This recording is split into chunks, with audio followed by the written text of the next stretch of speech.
Ecclesiastes 3 tells us to everything there is a season, a time to be born and a time to die, a time to break down and a time to build up, a time to weep and a time to laugh, a time to get and a time to lose. And so we have come to a new season in life, loaded with hopes and dreams and endless possibilities. Indeed, the time has come. It's time for the 2016 football season. It's time for the game of the week. If that doesn't get you pumped up, I don't know what will. Perhaps a top 10 showdown. Number 9, Northwood from Class 4A faces number 9, Jimtown from Class 3A as we kick off season 27 of the 46 Game of the Week. And how you doing, everybody? Between the Indiana Football Hall of Famers, Bob Nagel and Bo Hunt, it's Chuck Freeby, and it's great to be back with you as we kick off the 2016 season. The Northwood Panthers won 5 of their last 6 in 2015 and built some momentum they hope to carry into this season. Nate Andrews is in his 3rd year as head coach, and it sure helps him when he's got a quarterback in his 3rd year in Trey Belinsky. Right. If you're going to keep it going, Chuck, you might want to have some of those people back, and they do. They've got some real good wideouts. They've got some speed on offense, and Trey Belinsky's a solid quarterback. Good skills. He's really matured as he's gone along. Defensively, they got some pieces back from last year. They're going to be able to stay up on the receivers for Jimtown. Jimtown's going to have to try to run the football, which, by the way, they probably do pretty well. And while we've got plenty of Panthers and Jimmies, there are also butterflies, according to Nate Andrews. They're there. There's no doubt about it. It always is an opening night. It's interesting. Still in the team on the way over here that, you know, in an opener, crazy things happen. So expect to see some crazy things tonight. At 7-4, Jimtown had a season that last year would have been envied by many teams. But around these parts, that's the low water mark for the last 25 years. So this is definitely a 2016 squad that carries a chip on its shoulder. It does, Chuck. You got to remember last year, first year in the NIC, so it's a little bit different as far as the competition. And they acquitted themselves very well, but they kind of felt they might be a year away. And tell you what, when Kenny Kern comes back, you're in good shape there. Max Major's a good running back. Nick Weiss is a big guy who can help you maybe on offense, but also certainly on defense. And their quarterback, Sam Pollock's back, and he's a lot more polished than he's been, obviously, in the past. And he's a leader, and these guys are a very close group. 19 seniors, 14 of them are in the mix. And this is a team, Mike Campbell will tell you, this is the most important game we ever play for the Jimtown Jimmies. Well, you always want to get off to a great start. You know, when you play a great opponent like them and they're well coached, you know, it's a great test for your kids early on. It kind of sets the tone for the season.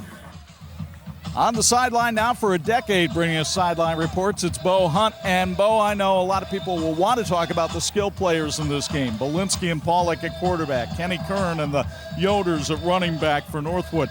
But really, it's the big hosses up front that might make the difference in this one. It really is. I'm glad you guys didn't take my thunder. I always like talking about those big hosses up front, you know, and especially for Jimtown. You don't normally see a Jimtown team with a 340, a 270, a 240, all on the right side of that line. And look for those guys to really dictate the pace of this game and the line of scrimmage. And I think that's one of the biggest keys to this game. And the biggest fact of this game is Jimtown's lost the last 3 games. Nobody's ever lost 4 in a row, so these seniors have a lot to prove here in Jimtown. Yeah, the Jimmies are hungry, and hopefully we can satisfy your appetite for football. The Welch Packaging pregame show, the Jordan Automotive Keys to Winner next on the 46 Game of the Week.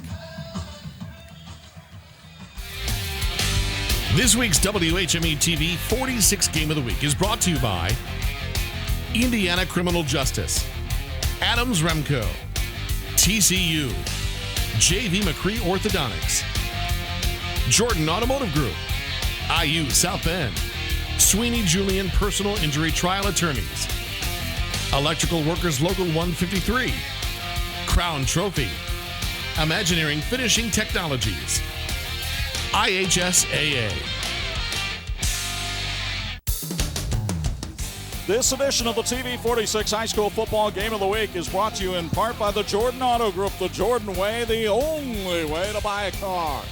Welcome, everybody, to the Welch Packaging pregame show. Welch Packaging making a difference in our customers' business, our associates' lives, and in the communities we live. It's Northwood and Jimtown tonight. from Nepp Field. Time now for our Jordan Automotive Keys to Win, and we'll start with the Northwood Panthers, who are led by their 3-year quarterback Trey Belinsky, 6'4", 194 pounds, and a senior. Belinsky threw for almost 2,100 yards and 20 touchdowns last year. He is a terrific leader for this team, and he's got some help in that leadership category from Drew Minnick, a two-way player. As a tight end, he caught 5 touchdown passes last year. He was also the leading tackler on the team. Little wonder he was a junior IFCA All-State player last season. The keys to win for Nate Andrews of the Panthers. Northwood feels like they need to run the ball effectively. If their pass game is going to be effective, they're going to have some success running the ball. They have to contain Kern. That's not a misspelling. It's just the focus. They got to know where he is on offense and defense tonight. And they can't let the red zone be a dead zone. They've got to convert. And I tell you what, ball control can lead to score control if you can get it in from the red zone. Nate Andrews, in his 3rd year at Northwood, 14-9 so far, 10th year overall, 54-48. Meanwhile, for the Jimtown Jimmies, they are spearheaded by their all-conference running back, Kenny Kern. The senior returns to the lineup this year after rushing for 1,175 yards and 15 touchdowns a year ago. He is a two-way player, so too is Yuri Melnick. But Melnick, very important because he plays guard on that offensive line to kind of lead the way through holes. And on defense, he's right smack dab in the middle as the middle linebacker. The keys to win for Mike Campbell and the Jimmies. The Jimmies need to dominate the line of scrimmage, and they need to test the new players from Northwood who have moved into that line. You got to line up properly on defense, and that spread or be spread. If you're not out on their receivers, you could get burned in a hurry, and they can't get beat by the heat. All of us are battling that, but they'll rotate some people in and out. They got to be smart, not brave tonight. Make sure they're ready to go, and it'll be interesting to see how much time Nick Mamoleni gets in that offensive line coming off his injury. Mike Campbell, the head coach, in his 9th year already, 79-23, looking for win number 80 at Jimtown. A gentle zephyr moves the flag down at the end of the east end zone. 78 degrees at kickoff. The wind out of the southeast at 6. And after all the storms we've had this week, find yourself a big old plank of wood and knock on it, because we have only a 15% chance of rain. And nobody happier about that than the officials for tonight's game, because the last thing you want to have to deal with is a bunch of lightning delays. And we've got a crew from the area here tonight with Sean Jenkins, Jamie Plutz, Pete Listinsky, John Krzyzewski, and Tom Cook. Boy, I'm glad you got those names, partner. That was a big lineup. But those guys are ready not only for tonight's game, but with the rules changes, there's a couple subtle ones. You can wear a different colored mouthpiece now than you could before. Not major changes. What is a major change is using the 40-second shot clock. Here we go, basketball, right? No, it's a play clock, 40 seconds. And as soon as the previous play is over, the referee will chop his hand or wave his hand to the timekeeper to start the 40-second clock. That gives them time to chase down a loose ball if it's an incomplete pass, whatever. But it doesn't delay the game. The ball can be snapped inside of that 40 seconds. As soon as the umpire sets it down, ready for play, that's when the center can snap it. So the umpire's got to be careful. And the guy carrying the sideline box, that's the box with the number in it, the downs marker, he's got to be hustling. If it's a long play, he's got to get down the field and keep the action moving. The referee will be watching all that very closely here tonight. Our pregame show has been brought to you by Welch Packaging. Our mission is to create and deliver the ultimate corrugated experience for our customer. As you might expect when these two State Road 19 rivals get together, it is a packed crowd here at Nepp Field tonight. And the only fly in the ointment right now is that just seconds before kickoff, the scoreboard power went out, as did the play clock. Meanwhile, you look at the series history. Jimtown leads at 13-8. They first met in 1997. And as Bo mentioned in our open, Northwood has won 3 straight. And that bears great meaning in this one, because throughout the history of this rivalry, well, no team has won 4 straight in the series. Well, the change that will be made here is the back judge will be keeping the clock until they get the regular clock set. And what that means is he's going to have a lot of things to keep himself busy, including that play clock. So we're going to try to get underway and see if they can get everything reset. In the meantime, we're just about ready to go with our first game of the 2016 season. and we are looking forward to a great year. A lot of teams that had great success last year get tested this year. Some of the others who went through battles last year will be ready to shine, and our team is ready tonight. And here to call tonight's play-by-play action, my partner, Chuck Freeby. Jimtown in its home maroons, Northwood in the road whites. Mason Castro is the kicker for the Jimmies. The Yoders, Brayton, number 26, and Bronson, number 9, back deep for the Northwood Panthers. Nick Weiss will tell Castro and the rest of the Jimtown Jimmies that it's time to do battle. And we are underway for the 2016 season. The kick, a high spinner, goes out of bounds. And Northwood will take over 1st and 10, and they can take it where that ball went out of bounds, which will be at the 38-yard line. So they're +3 already in the game plan with those silent numbers, Chuck, but they are in good position, but Jimtown does not want to put it in the ball in the hands of those speedy return men who are also good wide receivers. So you take a look at Trey Belinsky, the quarterback for the Northwood Panthers. In his 3rd year, he became the starter against Goshen his sophomore year. His mom found out he was going to be the starting quarterback by seeing it on Facebook. Got very nervous. And since that time, he has shone brightly as the Panther quarterback. Northwood runs a spread offense. Peyton Bear, last year's center, gets the start at running back tonight. You don't see that very often either. You'll see why tonight. He's a load back there in that backfield. Yoder joins Belinsky behind the line of scrimmage, and it's Yoder taking the handoff. And it is Bronson Yoder going forward. Pick up about 5 yards as we take a look at the starting lineup for the Northwood Panthers. And it's brought to us by Newcomer Services. Belinsky at the quarterback, threw for almost 2,100 yards last year. He's got a good cadre of receivers headed up by Bronson Yoder. Minnick, we told you about at tight end. It is a young and inexperienced offensive line with a couple of Millers, Andrew and Dillon, along the front. Belinsky looks to throw and with time fires a bullet, but Minnick dropped it. Drew Minnick, the tight end, was open in front of a couple of Jimtown defensive backs and just couldn't hang on. Gives us a chance to introduce you to the Jimtown starting defense, and the Jimmy defense is brought to us tonight by Monteith's Best One Tire. Caleb Fowler led the defensive line in tackles last year. Nick Weiss was the leading tackler on the team, and the defensive secondary may be the strength of the team. 4 seniors back there, headlined by Kenny Kern. 3rd and 5. Belinsky fires a bullet. DeAndre Smart with the catch. That's good for a first down to the Jimmy 47. The first down sponsored by Napanee Family Eye Care, giving our best to better your vision. You run that quick slant, and it's tough to defend it. You get up on them, they can burn you deep. They sit back a few yards behind them, and a good catch and a first down. Smart, a 6'2 junior, very fast off the line, and they love to run him on the slant pattern. 1st and 10 from the 47. By the way, the scoreboard, and you can see the clock now functioning in the bottom corner of your screen as Belinsky goes for the carry and dives forward for about 4 yards. Our first quarter tonight brought to you by Wakarusa Ag, a family-owned company built on quality products, parts, and service. Chuck, I like how Northwood went right back to the pass. The first one was dropped and doesn't affect their ball club and what they want to do too much. You got a veteran quarterback back there. That's going to happen sometimes. Made a good throw. Got that key first down. He's got him moving in Jimtown territory. 2nd and 6. Belinsky on play action throws to Yoder out in the flat, and he's got room to run. Bronson Yoder all the way down to the 23-yard line before he's knocked out of bounds for another Northwood first down. It's sponsored by Napanee Family Eye Care. How clear is your vision for Trey Belinsky? It was very clear to find Broyo out of the flat. 30 yards passing out of 3 tries. He completed 2 of them, and he's got his team in good position down the field. A good swing route, plenty of room, and well executed. Bronson Yoder, only a sophomore, but he is the heir apparent as the playmaker on this team. They'll spot it at the 24, 1st and 10.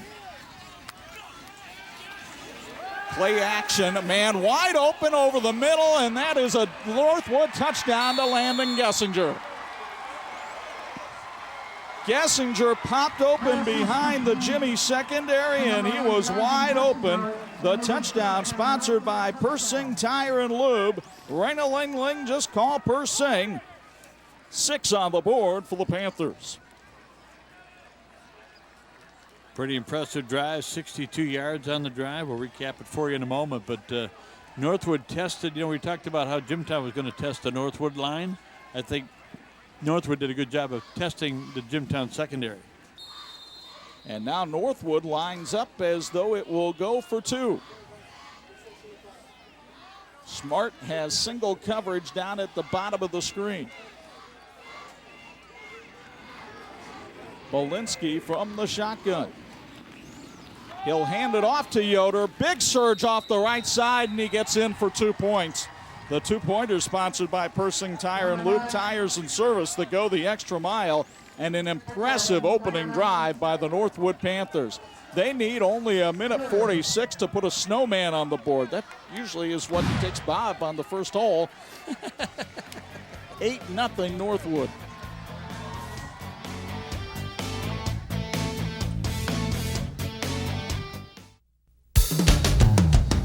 This edition of the 46 High School Football Game of the Week is brought to you in part by the Indiana Criminal Justice Institute. Whoa, do not text and drive. Nice program and a lot of support from those folks. We appreciate that very much. The scoring drive for Northwood, 62 yards in 6 plays, 3 first downs along the way. Outstanding. 54 yards of the drive was passing, and a 24-yard touchdown with 10:14 to go. Here in the first quarter, 1:46 off the clock, and Northwood got the 2-pointer from Yoder. It's 8-0. Peyton Bear with the lead block that time for Bronson Yoder. So Bear kind of using that offensive lineman mentality that he developed last year to help out in the running game. And now it'll be Kyle Luster doing the kicking here for Northwood. Luster, a sophomore, takes a very short approach and hangs a spinner up there. It's fielded and brought forward to about the 37-yard line. I believe that's Mason Castro on the return. It is. And Jimtown will have excellent field position for its first possession of the game. Just about the same position. It was 38 for Northwood, 37 for the Jims. Big Sam Pollock to lead the offense onto the field as he stands next to coordinator Corey Betzer. Pollock, a 6'5", 185-pound senior, threw for nearly 1,500 yards and 11 touchdowns last year. The problem was sometimes the accuracy. He also threw 11 interceptions on the year. They're hoping as a senior and with a little more confidence in the offense, he'll be able to reduce the turnover numbers. Is that a full house back there? It is. And a bobbled snap that Pollock will have to pick up and try to run off the right side and pick up maybe a couple of yards.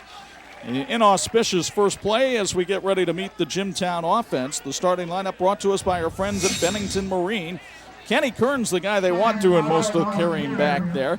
The receiving corps somewhat untested, although Castro and Hill are both threats to catch the ball.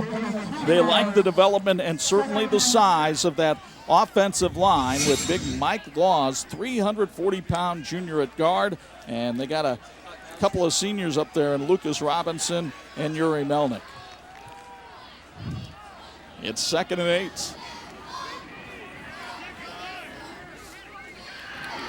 Hand off to the last man through, and a big hit that time by Northwood's defense. Is coming up to make the hit was Caleb Newcomer on Max Major.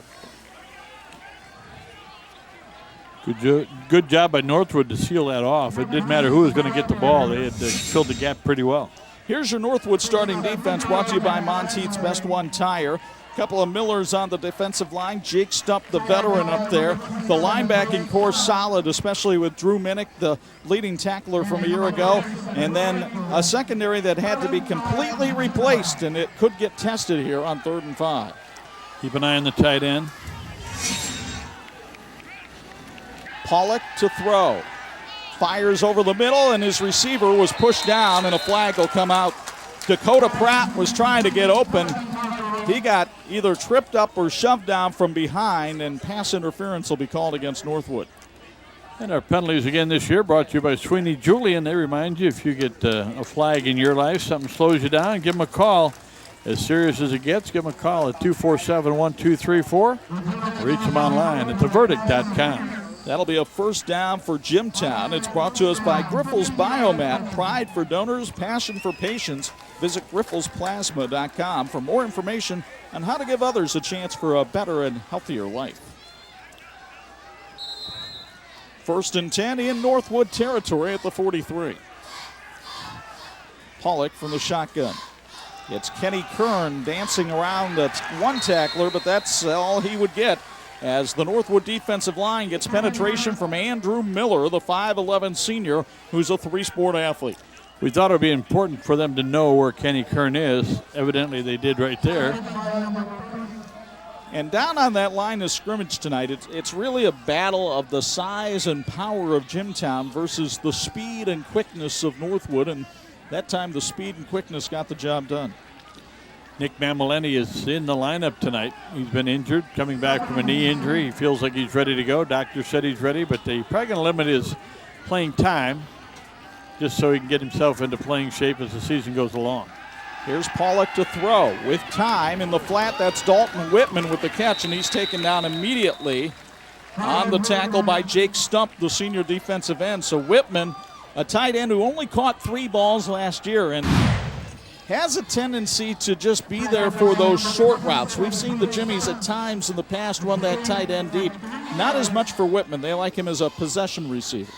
They give him about 3 yards on the reception.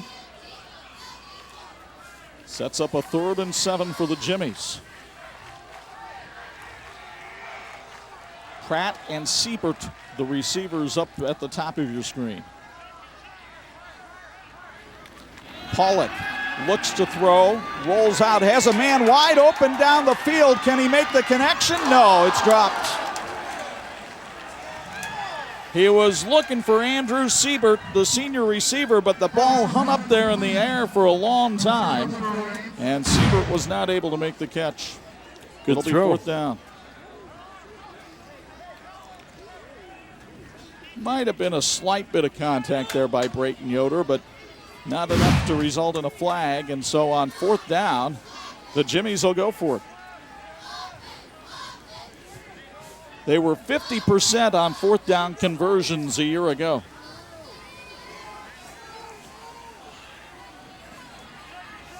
This one a 4th and 7. Pollock instead punts it. A little pooch kick. Nobody back deep for Northwood. It's going to roll and be downed. Is it short of the goal line? It appears to be so. A terrific play by Dakota Pratt to down that ball. And now the officials will discuss things, and we'll tell you where this ball gets set after this on 46. This edition of the 46 Game of the Week brought to you in part by Adams Remco. We will never let you down. Well, they're going to rule that was a touchback as the ball apparently was carried into the end zone by Pratt. And so Northwood will get the ball 1st and 10 at its own 20 with 6:52 to go here in the first quarter, up 8-zip. Pratt was running toward the sun. It's probably difficult for him to have had a chance to see exactly where he was, but he carried it in the end zone. So the first time he was on the ground of possession was across the goal line. Bronson Yoder gets the handoff, but gets away from the first tackler and now has a little room to run. And Bronson Yoder able to come all the way up and pick up a first down on the play, sponsored by Napanee Family Eye Care. Boy, Jimtown had great penetration in the backfield that time, but McCartney Riker couldn't come up with a stop. Tried to tackle him up high. Spun away from Yoder's a good, strong young man. It's a gain of 11 yards on the play. 1st and 10 from the 31-yard line.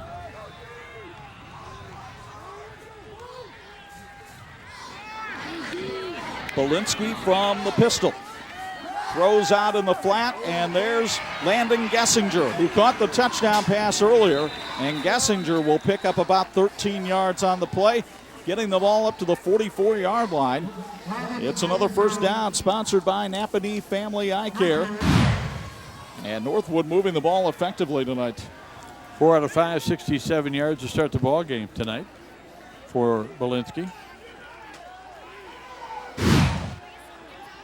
Trey Belinsky was very accurate last year against Jimtown.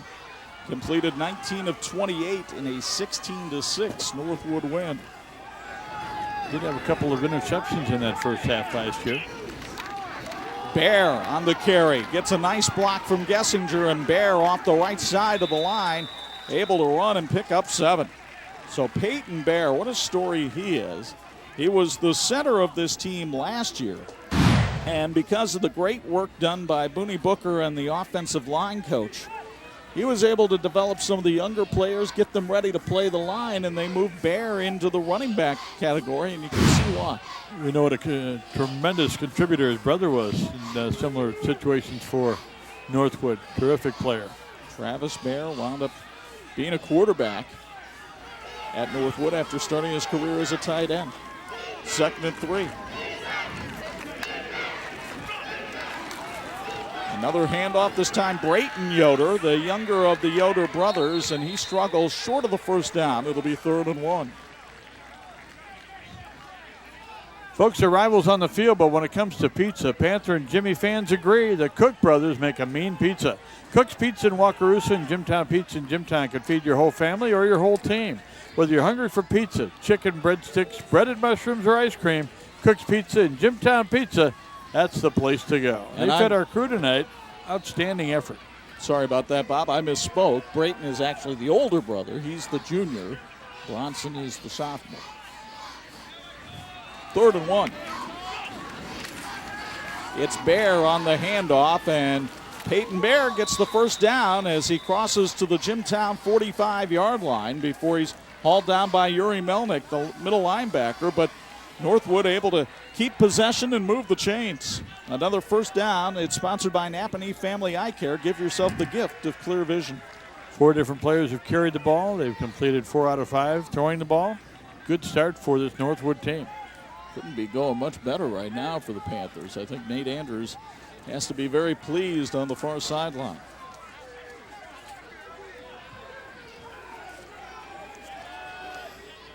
Belinsky taking his time, calling the play. And the fake on the play action. Belinsky with time throws. Drew Minnick, the tight end, makes the catch, and it's a 12-yard pickup. So Minnick, who dropped the first one that came to him tonight, shows sure hands on the second one, the kind of hands that helped him catch 13 passes a year ago, and it gets another Northwood first down, sponsored by Napanee Family Eye Care. That's 7 first downs in the first quarter already, Chuck. That's a good half for a lot of teams. Still got 4 minutes to go. 1st and 10 from the Jimmy 33. This time Belinsky hands off, and that's Jacob Chupp, so another number called. Chupp, the diminutive junior, carried the ball 6 times last season. He gets 1 yard on his first pickup of 2016. Pierce Electric Incorporated is a proud sponsor of high school athletics. Good luck to Braden Brubaker and Dalton Whitman and the rest of the Jimmies in this 2016 season. Go Jimmies, we're proud of you. That's the team from Pierce Electric Incorporated, a proud sponsor of high school athletics. 2nd and 9.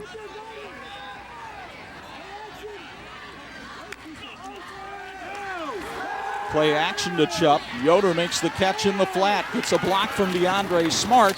Stays on his feet and picks up the first down for Northwood inside the 20-yard line to the 18. And they are going all night long to Bronson Yoder so far. Nothing complex about it, just a little swing out into the flat. And that's the touch that Belinsky has developed. And it's a tough pass to throw because you're timing yourself with different receivers and a little bit of a wheel look and getting the block down in the field and springing them pretty well. Now they put Bronson Yoder out into the slot as Willie Will, the offensive coordinator, changes the play from the sideline. Will himself, a former Northwood quarterback. Belinsky with time. Watch Yoder in the end zone. Overthrew him. Had him open by a step. He was in front of Kenny Kern, but could not make the connection. You'll find extra repair and maintenance services for cars and diesel trucks at Cornerstone Automotive. They'll take time to explain every job, and they'll always provide you with an estimate in advance. Check them out. Website at cornerstoneautomotive.biz. Stop in, bring us your problem. We'll give you a solution. Yoder checks out of the lineup, much to the relief of Ned Cook, the Jimtown defensive coordinator. 2nd and 10. It's Brayton Yoder in the lineup now with Peyton Bear. And it's Brayton Yoder taking the handoff, escaping a tackle, and shifting outside to the 15-yard line. Pickup of about 3 on the play. It'll be 3rd and 7.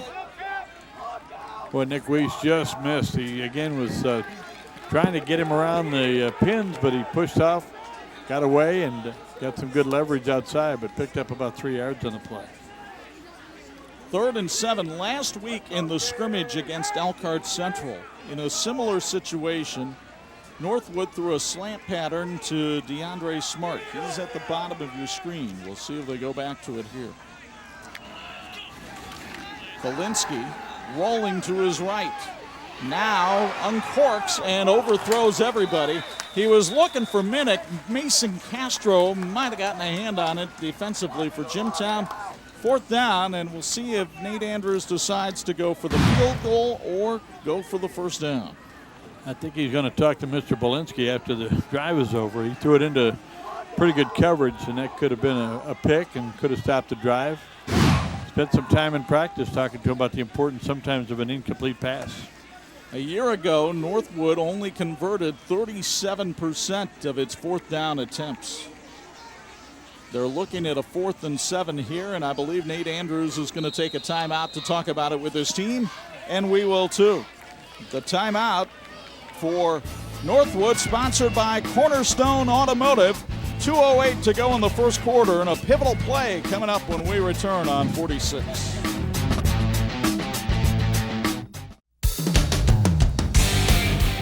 This edition of the 46 Game of the Week brought to you in part by J.B. Macri Orthodontics. Trust your smile to an expert.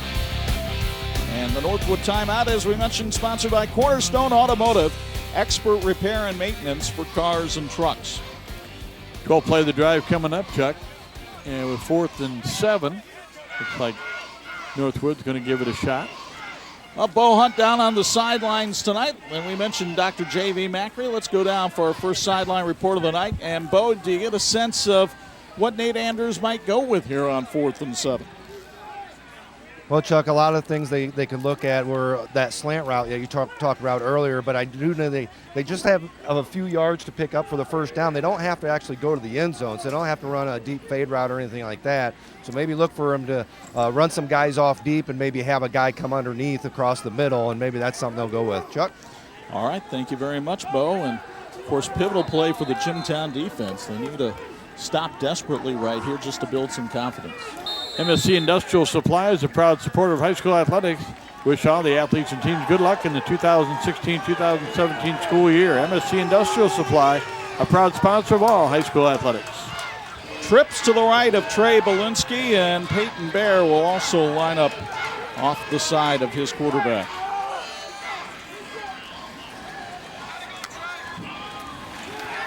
Jimmy's coming on a blitz. Belinsky fires, has his man, Gessinger, to the end zone. Touchdown, Northwood. Landon Gessinger's 2nd touchdown catch of the night. It's sponsored by Persing Tire and Lube. Ring-a-ling-ling, just call Persing at 773-5566. And the 6-6 represents Landon Gessinger's contribution tonight. Man, I'll tell you what, he's had a couple of them. Good throws, good catches. 80 yards on 12 plays, 6 first downs along the way. And Northwood's looking pretty polished for the first game of the season.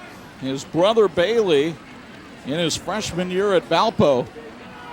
Landon keeps that up. They'll soon not refer to him as Bailey's little brother, but Bailey is Landon's older brother. Another 2-point try. This time it's Yoder, Bronson Yoder, and he will crash in for the 2-point conversion.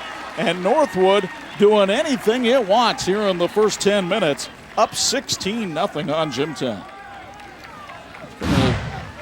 bring a lot of surprise to people around the state when they see that score. But Chuck, it's just not many things that they've done wrong. It looks like Jimtown might be just a little bit out of sorts as far as assignments.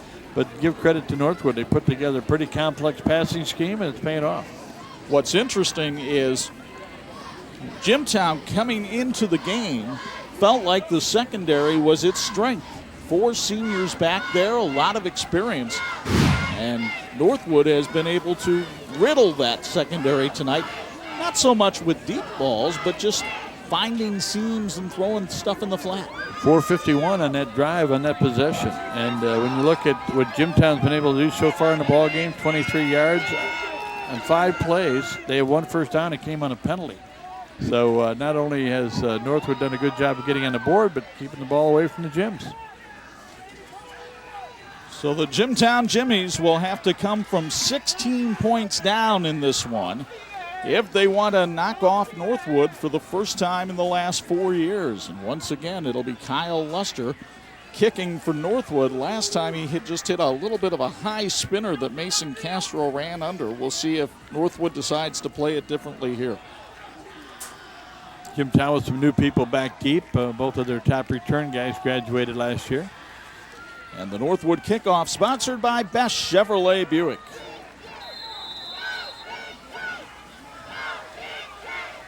Luster this time taking a much longer approach to the ball. But again, a spinning kick that Castro will take at the 15. Mason Castro up the middle. Castro still on his feet to the 41. A 26-yard return by Castro. And let's see if that can be a spark for Jimtown. Wakarusa Ag is a family-owned company built on quality products, parts, and service. They started selling Penta mixers in 2001 and have become the leader in mixer sales in the tri-state area. They provide unmatched service at an affordable rate. Check them out on their website at wakarusaag.com. So the Jimmy offense was able to move the ball into Northwood territory on the last possession before the drive sputtered. Now down by 16. Let's see if Jimtown varies from its game plan a little bit. They fake it to Kenny Kern, and Sam Pollock keeps it off the left side. And Pollock, the big 6'5 senior, rumbles close to the first down. He picked up 9. For Sam, a terrific 3-sport athlete. Not only is he the quarterback, he's on the basketball team, and he's the school record in the high jump at 6'5. Chuck, I'll tell you what, he picked up 6 and fell forward for 3. Winds up being 9. He can do that. And you'll get to meet Sam coming up at halftime as one of our student athletes of the week, brought to us by our friends at TCU. Trying to take advantage of the fact that Northwood is looking at Kenny Kern on every play. Well, they were able to create some misdirection the last time. This time it's Kern himself, and he goes forward for 7. And that Jimtown offensive line really firing off the ball on this possession.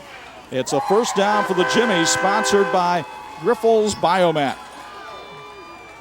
Second first down of the game. As I said, the first one came on a penalty, but it's all right. 1:07 left to go. A lot of time to go, certainly.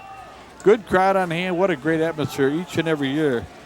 There's reasons why you pick a game like this to start the season. The competition, the quality of the coaches, but also you're going to get a great fan reaction wherever you go. Northwood with an injured player, Evan Bonney, kind of favoring that right shoulder as he runs off the field, so he'll have to be replaced by Dylan Brugg. And the officials spotting that injured player and saying, hey, for the safety of the players, let's get him off the field. Definitely the right call. It's Kern on the handoff, and he's only able to pick up a couple of yards. That time, the Northwood defensive line able to stack things up, and Drew Minnick, the linebacker, came in to make the tackle.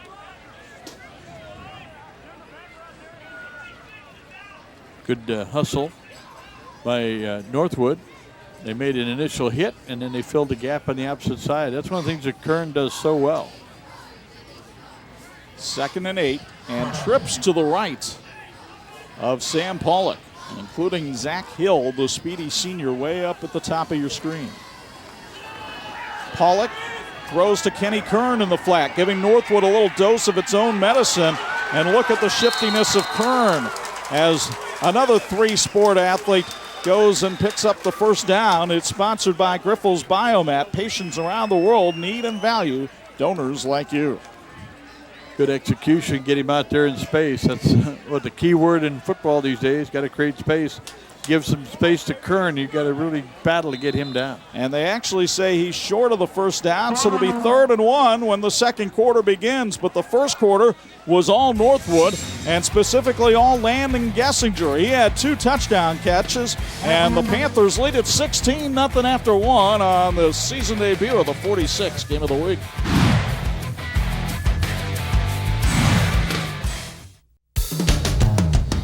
This edition of the TV46 High School Football Game of the Week brought to you in part by Teachers Credit Union. Create your students' financial game plan at tcunet.com/empower. And we're empowered with a Dr. Macri Orthodox Sideline Report. Bo Hunt is not at the Kona Ice booth, but he is down on the sidelines. And your thoughts on that first quarter?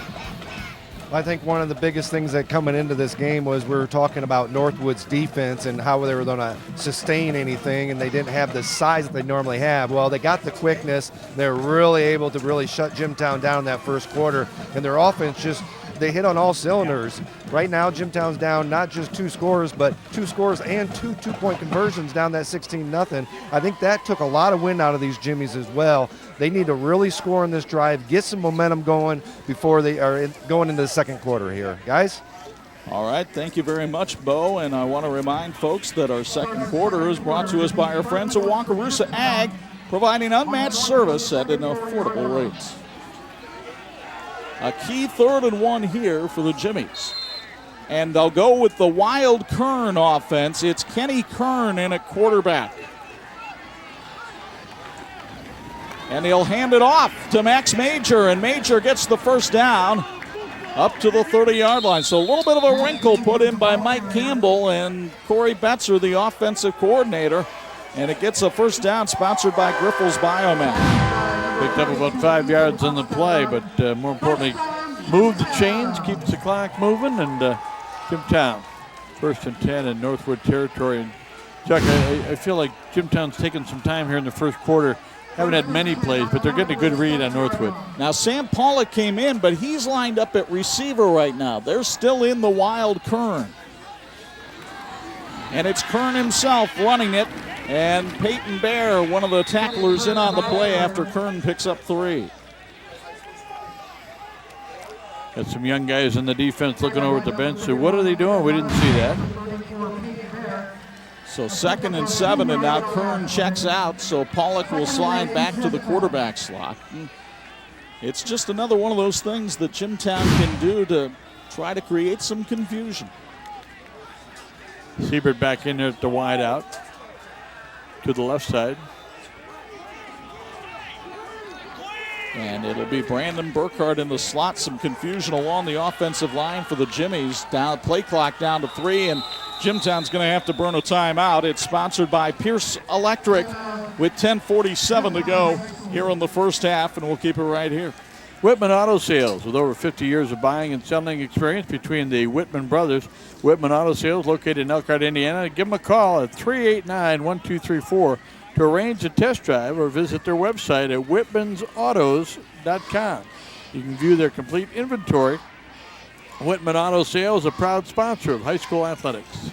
Well, both of these teams are ranked number 9 in their respective polls. For the Northwood folks along the way, they are one of 3 area teams ranked in Class 4A in the top 10, joined by Plymouth and St. Joe. Of course, preseason polls worth just about as much as a $100,000 check from me. It's not going to go very far, but there you see Plymouth at 7, Northwood 9, and St. Joe 10. Meanwhile, in Class 3A, we have 2 teams ranked in the top 10. The Jimmies, as we mentioned, at number 9, and the Marion Knights, who we'll see in 2 weeks against St. Joe, ranked at number 5. Now, Marion lost a ton of seniors from that team last year that went to the semi-state, but they still have some talent. They're not going to hold a telethon. They have the Horvath Express in that backfield, and Tomasi's back at quarterback, so they've got some key parts, that offense that Reggie Gallon loves to run. And now, after a timeout, you get a flag, and this drives coaches absolutely bonkers. A 5-yard false start against Jimtown. will make it 2nd and 13. Well, that penalty brought to you by Sweeney Julian. You can reach him on the website at theverdict.com or give him a call at 247-1234. It's a 5-yard infraction there. If you have something more serious, they're as serious as it gets. Pollock wants to throw and has time and finds Zach Hill. And Hill makes the catch and then gets stuck at the 34-yard line. Hill, the senior, also a player on the baseball team, and he showed the good hands there.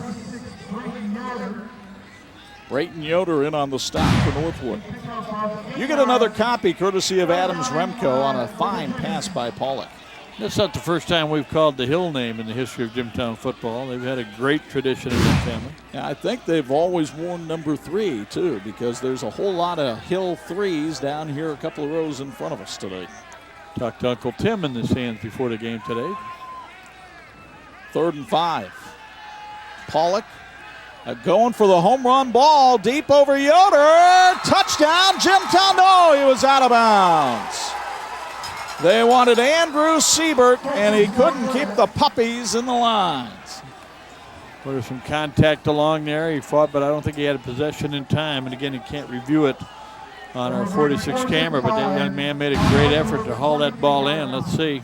Siebert, who just lost his father earlier this month, went up and tried to make the catch, and that would be an inconclusive replay there as you take a look at it because we couldn't really see the feet.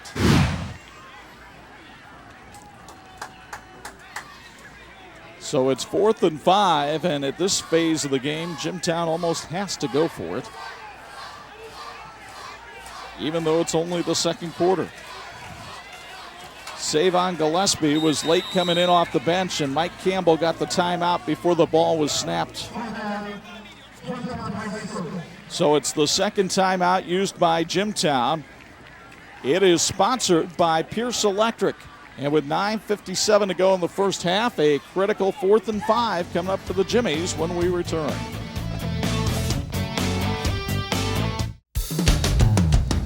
Friends, this edition of the 46 Game of the Week brought to you in part by Crown Trophy. They're nationally known and locally owned. Chuck Freeby, Bob Nagle, Bo Hunt back with you at Net Field at Jimtown High School, where the Jimmies trail visiting Northwood 16-0. But Northwood trying to stop the Jimtown drive here. It's 4th and 5 at the Panther 23.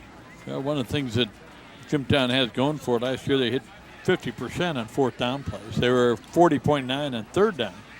But when they went for it on 4th down, made it half the time, and they could use a big play right here. It'd be amazing, if they pick up this 5 yards or end up getting in the end zone, all of a sudden you're back at the ball game. Even though Northwood's touchdowns have both been followed by 2-point conversions. So the Northwood fans on the far side trying to spur on the defense. Pollock with time to throw. He had a man wide open. Instead, he went to Kern short of the first down. Oh, he had his tight end, Dalton Whitman, wide open, didn't see him, and Kern got stuck, and he is down. He took a really tough hit. Kenny Kern is as tough as an hombre as you're going to come across, but Drew Minnick just drilled him. And Kern has been down in that same position since the play ended. Kenny pulled a rare feat in the NIC last year. He was the only male athlete in the conference last year to be all conference in 3 sports, football, wrestling, and track. And it's good to see him get up to his feet as he comes off the field. If he can return, he will, but that will be at the discretion of the trainer, who is right there at his right. Well, everybody in Jimtown Burgundy here tonight taking a deep breath and just hoping that Kenny Kern is going to be okay. We've both known Carl Landis for a long time, and we know that he's not going to let Kern return to this game unless he's 100%. I wouldn't be surprised if that helmet doesn't go on the bench for a little bit. He took a shot there, but more importantly for Northwood, they got to stop. Whoa! They got to stop. That could be our Indiana criminal justice stop of the game.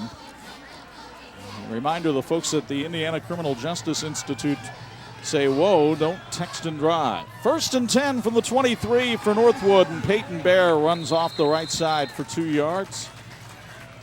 Host of Jimmy's there, including Nick Weiss to make the tackle. Boy, you call names in this game, Bob, and it's the same names we've been calling for years. You mentioned Hill. Weiss, he had a daddy that played here. I mean, these people have been around these parts for a while. There have been some legacies here at Jimtown, and some on the team. You mentioned Weiss's brother AJ, of course, played here a couple of years ago, and you also got Dalton Whitman, whose dad Kenny was a tight end defensive end on the 85 runner-up team. Andy Weiss was on the 91 championship team. Belinsky to Bronson Yoder. Can he spin away from Whitman? Not this time. Whitman held him up, and then everybody in maroon came running behind. Well, if we had a flag in that play or not, they were spinning him around pretty good. I don't think there's any kind of flag. I think that was just a good, clean hit that time. It'll be 3rd and 13.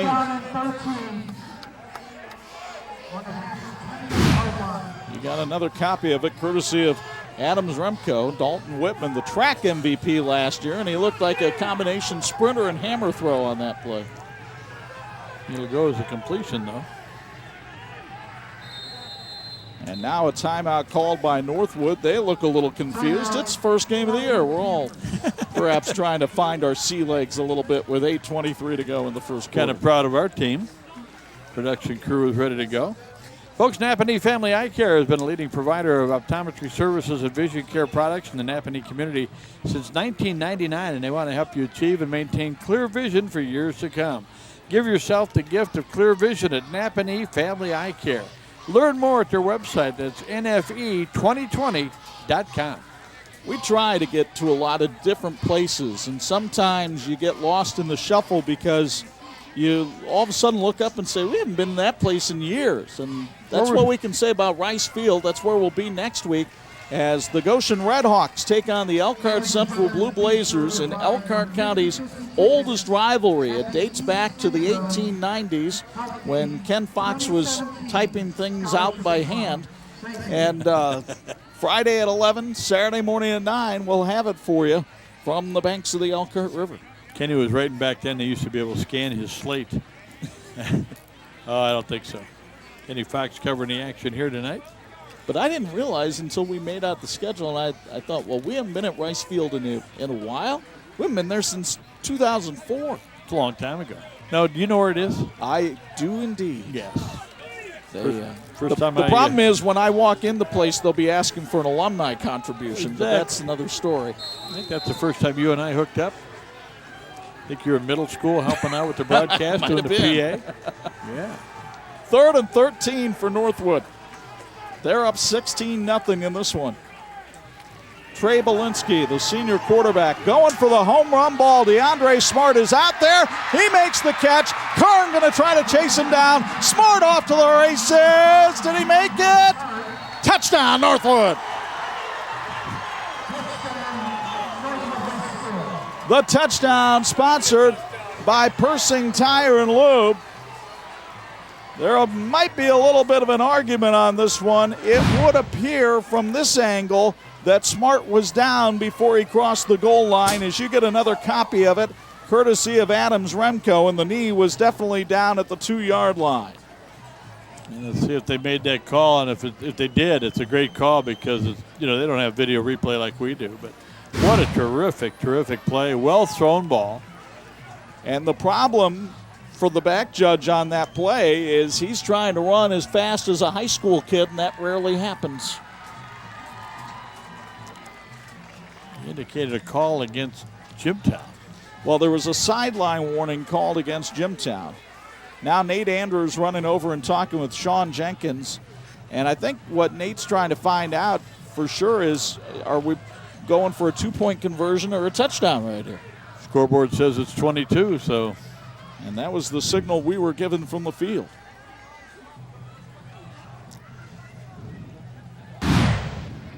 You watch it again. Belinsky had all kinds of time to throw, and Smart has terrific speed. He must, because Kern's the NIC champion in the 110 high hurdles, and was just able to get him, but the play ruled a touchdown because the back judge just could not catch up. So it's 22-0 Northwood. They'll go for their third two-point conversion of the night. Again, it's Yoder off the right side, and this time he did not get in. So the first time that Yoder's been stopped on the two-point conversion tonight. But another touchdown through the air for the Panthers. The third touchdown pass of the night for Trey Belinsky. Rings it up again for Persing Tire and Lube. And with 8:11 to go in the first half, Northwood thought they were visiting Bago Township. Instead, it's Blowout City. 22-0 on the Jimmies on 46. This edition of the 46 Game of the Week brought to you in part by IU South Bend, fulfilling the promise. After the game, we'll have our IU South Bend fulfilling the promise player of the game. An early candidate may be Trey Belinsky. 3 touchdown passes, matches his career high set against Plymouth last year. Well, I'll tell you what, he's got 170 yards passing in the ball game already on 8 of 11. Kyle Luster about to put the ball on the tee for a kickoff sponsored by our friends at Best Chevrolet Buick, who invite you to make your experience easy and pleasant and ask for Chuck Nick. Folks, Monteith's Best One Tire and Auto Care will beat any competitor's tire quote, plus you'll receive a free alignment check. Monteith, we're the best, cost less.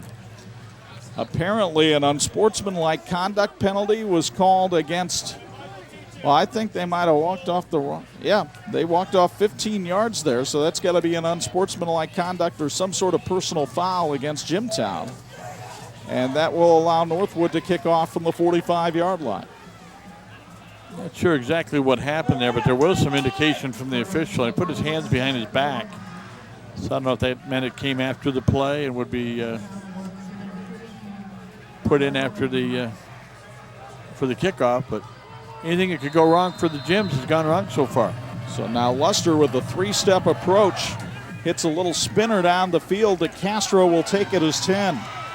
Mason Castro bottled up quickly and would not get far as he gets to the 23-yard line, and that's where Jimtown will take over 1st and 10 with 8:06 to go in the first half. Scoring drive for Northwood. They went 77 yards in 3 plays, and a 79-yard touchdown pass came after, of course, the lost yardage on the pass earlier before that, so it was a 79-yard touchdown, and it's an outstanding effort by Northwood in this ballgame. 22-0 here. We're still in the first half, 8:06 to go, a lot of time. Jimtown has not been able to get the running game on track, though, tonight. And that was one of the things that they felt was a key, was to dominate the line of scrimmage. Perhaps they can do it here with Pollock carrying. Sammy Pollock slamming into the tackler and taken down after a pickup of 4. Jake Stump with the stop that time for Northwood. Pollock with 15 yards on 3 carries is the leading ground gainer so far tonight for Jimtown. I know that wasn't in their game plan. He is an effective runner. He's a big kid, big strong kid, but you can't have him taking shots all season long. They've got to get some things together here. 2nd down, we'll call it 5 from the 23. Actually, it's the 28-yard line. Northwood confused defensively. The handoff to Major, and Max Major spurts for the first down as he gets forward to the 35-yard line. A pickup of 7 for the little heralded Major, who nearly picked up 400 yards last year. Welch Packaging proudly supports the Jimtown Jimmies. Good luck to number 18, Sam Pollock, and the rest of the Jimmies this year. We're proud of you all, Welch Packaging, making a difference. Jimtown trying to pick up the pace of its offense a little bit, maybe keep Northwood on its heels. Pollock, hands off. It's Major again, and Drew Minnick chases him down from behind. Boy, he's had a nice game defensively tonight. And Minnick, who had the big hit on Kern to stop the last drive, chases down Major from behind.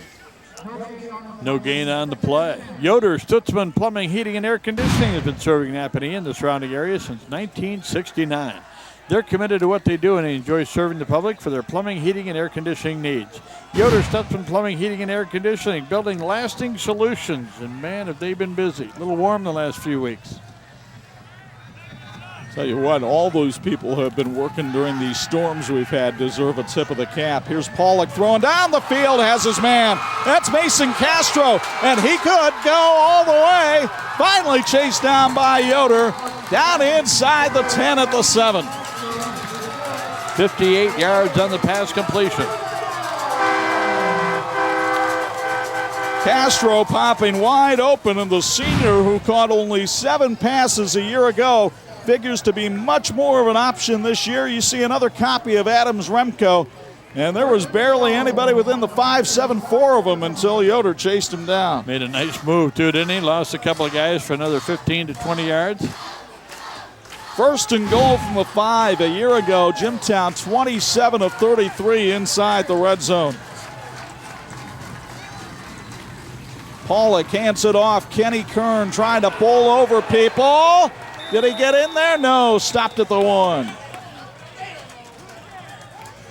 A 4-yard pickup for Kern.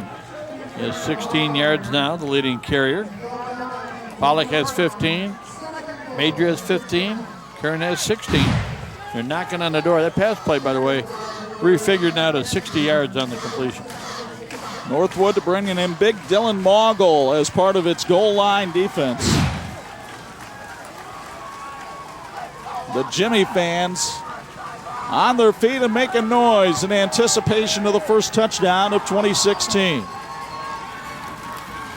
It's Kern over the goal line for the touchdown, Jimtown.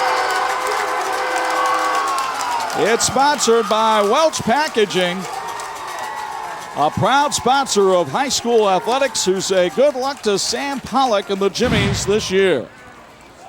Kenny Kern with his first touchdown of this season after scoring 15 a year ago. 77 yards and 6 plays, picked up a couple of first downs.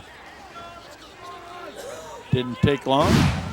And it looks like Jimtown will go for 2 and try to keep up with the Joneses here against Northwood. 2:58 on the possession. Pretty good response there by Jimtown. Another full house backfield. Kern in the middle. They fake to Major. Wide open is Nick Weiss for the 2-point conversion. Weiss open in the flat, gets the 2-pointer from Pollock. And with 5:13 to go in the first half, Jimtown back within 14. The Jimmies needed a big scoring drive. They got a big pass from Castro. They get one to Weiss for 2. And they're back in it on 46. This edition of the TV46 High School Football Game of the Week is brought to you in part by the electrical workers of Local 153. They are making our community brighter. Well, it's a day at the beach for the Jimtown fans. That's the theme tonight for the student section is beach night, and the sands coming on through. And if you're going to go to the beach, why not stop by Bennington Marine? Exactly, partner. Bennington Marine, the world's largest pontoon builder right here in Elkhart. Bennington is the industry leader in pontoon design, style, and comfort. Visit Bennington Marine online for more information on all luxurious models. See what sets Bennington apart. Bennington Marine, a proud sponsor of high school athletics. They are also the sponsor for the Jimtown kickoffs tonight. And Mason Castro will put the boot to it for the Jimmies here. Now, Castro started off the game by kicking the ball out of bounds, so we'll see how he does on this one. It is another spinner towards the sideline. Landon Gessinger calls the fair catch, but I don't think the officials had set that ball ready for play. I'm not sure. Yeah, they're going to bring it back and replay that. So that was no kick by Castro. His teammates had said, okay, we're ready, and they did their little thing, but the official has to say, we're ready. Yeah, the guys in the striped shirts. Folks, Right Choice Foods in Napanee has been in business for over 25 years. There's a reason for that. Stop in this week and get lunchbox items and after-school snacks and get them for less. Right Choice Foods is the right choice. So Castro will have to do it again. We'll see if they kick to the same fella. Both teams seem to be willing to pooch the ball to take away the big return opportunities, and Northwood was ready for that, calling a fair catch, but we'll do it again. Now the official signals it ready for play. A little spinner short of Gessinger, and he makes the sliding catch up at the 37-yard line. Landon Gessinger, look at all that salad coming out of the back of his helmet. I asked him if he was going with Vinny Miranda as his stylist. Of course, Vinny, the basketball player at Northwood who has a similar hairstyle. He goes, no, Vinny stole that from me. I see. Well, let's hope he can shoot baskets as well as Vinny. That'd be great. Aaron Wolf wouldn't mind that. Not a bit. 22-8 in favor of the Northwood Panthers. Trey Belinsky and his offense have not been stopped yet. And it's Belinsky throwing again. Intercepted. Zach Hill with the pick. And he put it right in his hands. DeAndre Smart never turned back for the ball. There was a miscommunication in there somewhere. Big play. Momentum is putting on a maroon jersey. The Jimmies were plus 12 in turnovers a year ago. And Hill comes up with a big theft right there. He had 2 picks last year. He'll not have an easier one this season. Well, again, it's a communication. The receiver didn't turn around, but that's one of those passes that they're talking to their quarterback during the week. He's not open. Can't throw it. So now let's see how Sam Pollock and the Jimmies attack here. It's Pollock off the right side. Sammy with those long strides decides discretion is the better part of valor and goes out of bounds at the 38-yard line. Gain of 5 yards on the play. So it'll be 2nd and 5, and the clock stops with 5 minutes to go in the first half. Pollock now with 20 yards rushing on 4 carries. It's an inexperienced receiving crew. Dakota Pratt comes down to the bottom of your screen. It's Kern trying to run up the middle, and Drew Minnick trying to pull the ball away from him as Kern goes down after a pickup of 2. Boy, the running yards have been tough to get tonight. They really have. Folks, Best Chevrolet Buick in Bremen is a full-service dealership that not only sells vehicles, they also provide a dedicated service and parts department and a detail shop to provide each customer with a one-stop shop for all their automotive needs. And their service department has loaner cars readily available for customers requiring extended work on their vehicles. Stop in and visit them or give them a call at 574-546-3333. That's Best Chevrolet Buick in Bremen. Pollock throws out in the flat, has his man Brandon Burkhart. Burkhart with the first down and more. Burkhart carries it forward inside the 20 to the 19. Burkhart, a senior, had just 1 catch last year. He's already matched that here in 2016 on a big first down catch sponsored by Greifels Biomat. And some nice blocking by Zach Hill. Garrett Griffin makes the tackle. You'll meet him at halftime as our Northwood Student Athlete of the Week. Great to see Garrett back on the field after a knee injury last season. Northwood wanted a timeout, and apparently they got it before the snap, much to the dismay of some of the Jimtown faithful. That's Dean. Is that Dean Corsmo? Oh, he's on the other side, isn't he? So Northwood burns a timeout. It's sponsored by Cornerstone Automotive. Chuck, these teams get another good test next week. Fairfield awaits the Northwood Panthers. They'll be playing over at Fairfield in that contest. And for the Jimtown Jimmies, they'll be taking on South Bend, Washington right here at home. And that's a tough assignment in that division they're in the NIC, but a lot of tough tests on that schedule for both these teams. And you mentioned that Northwood Fairfield game. Harvest 103.1 WHME is your home for Northwood football all season long on the radio. And so our buddy Craig Wallen will have the call of that one next Friday night at 7 from over in the land of Benton. Craig's a letterman here at LaCie. Oh, yeah. He was bucking to make it a 4-man crew tonight, but had some other duties.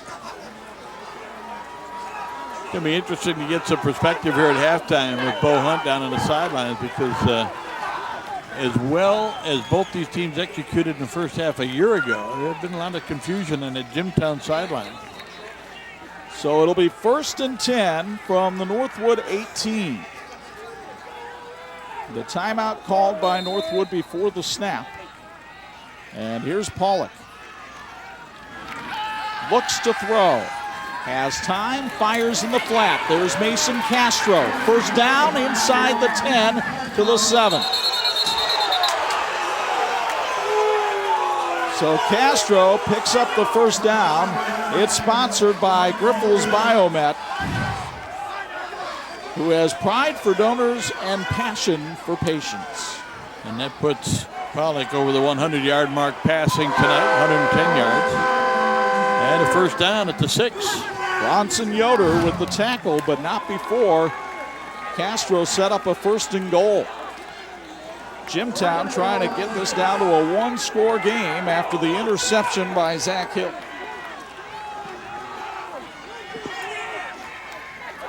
Pollock will run it off the left side this time, trying to find his way to the end zone, but he's taken down short at the 2.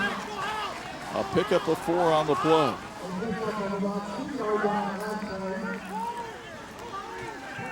Sam Pollock trying to run off the left side of that line. It's the right side that has most of the bulk. They're going to mark it as a 3-yard game, but check one thing I think Jimtown wants to make sure they do when they score, if they score, is not leave much time on the clock, because Northwood has been pretty proficient. Full house backfield this time. Major on the left, Kern in the center, Weiss on the right. It's Kern, the second man through, and he goes in for the touchdown.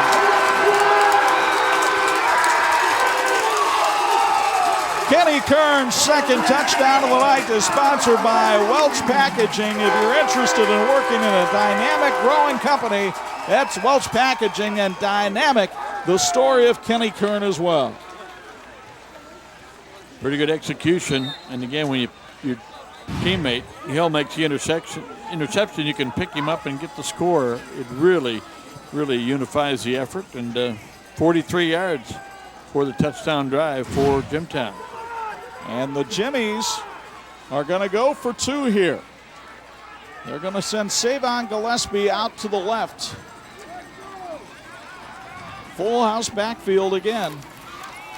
Fake pitch, there's Whitman wide open, 2 points. Basically the same play they ran the last time. And instead of Weiss, they throw it to Whitman, and it's an easy 2 for Jimtown, and they're back within 6. 2:53 to go before halftime. We're keeping you awake, I know, but it's worth it, isn't it, folks? High school football is back in a big way. 22-16 Northwood on a dandy 46 game of the week.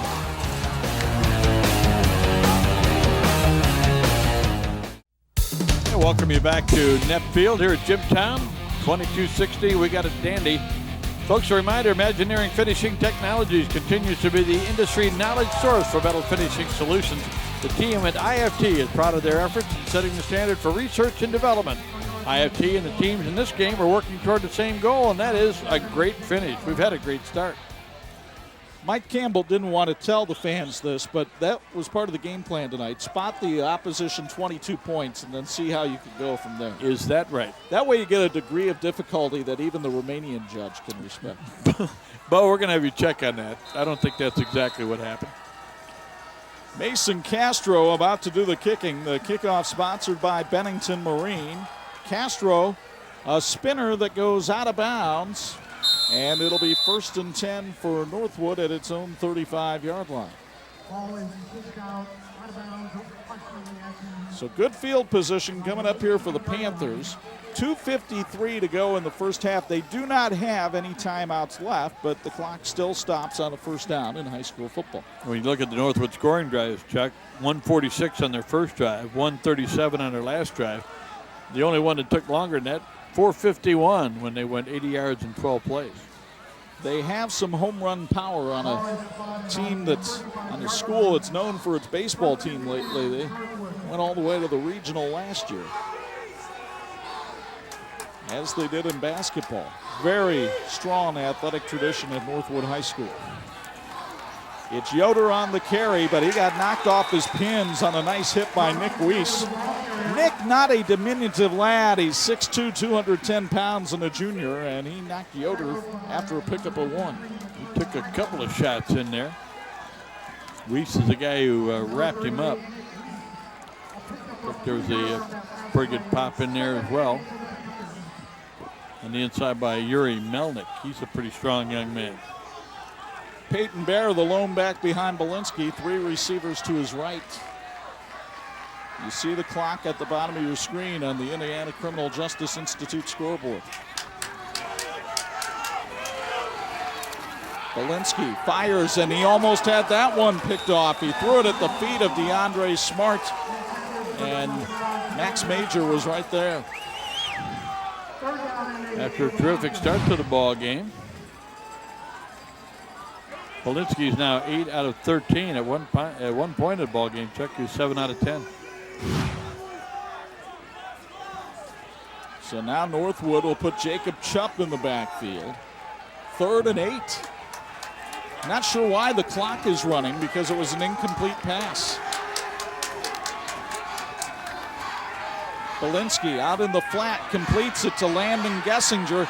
Gessinger short of the first down, fumbles the ball, and Jimtown has it.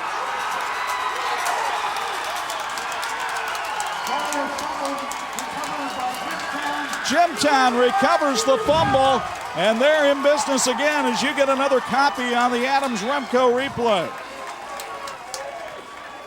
Castro was able to nudge it loose, and it was Dalton Whitman who pounced on the loose change. Just like last year, partner, 2 turnovers in the first half for Northwood. So all of a sudden, after everything was going wrong for Jimtown and they fell behind by 22 in the first half, they've got a chance here with the last possession of the first half to maybe take the lead going into halftime. 1:53, plenty of time. Pollock, with all the time in the world, finds Dalton Whitman for a first down up to the 31-yard line. It's sponsored by Grifols Biomat. Whitman, the tight end, with his 2nd catch of the night. 16 yards on the completion, 126 yards on 8 out of 9 in the first half for Pollock.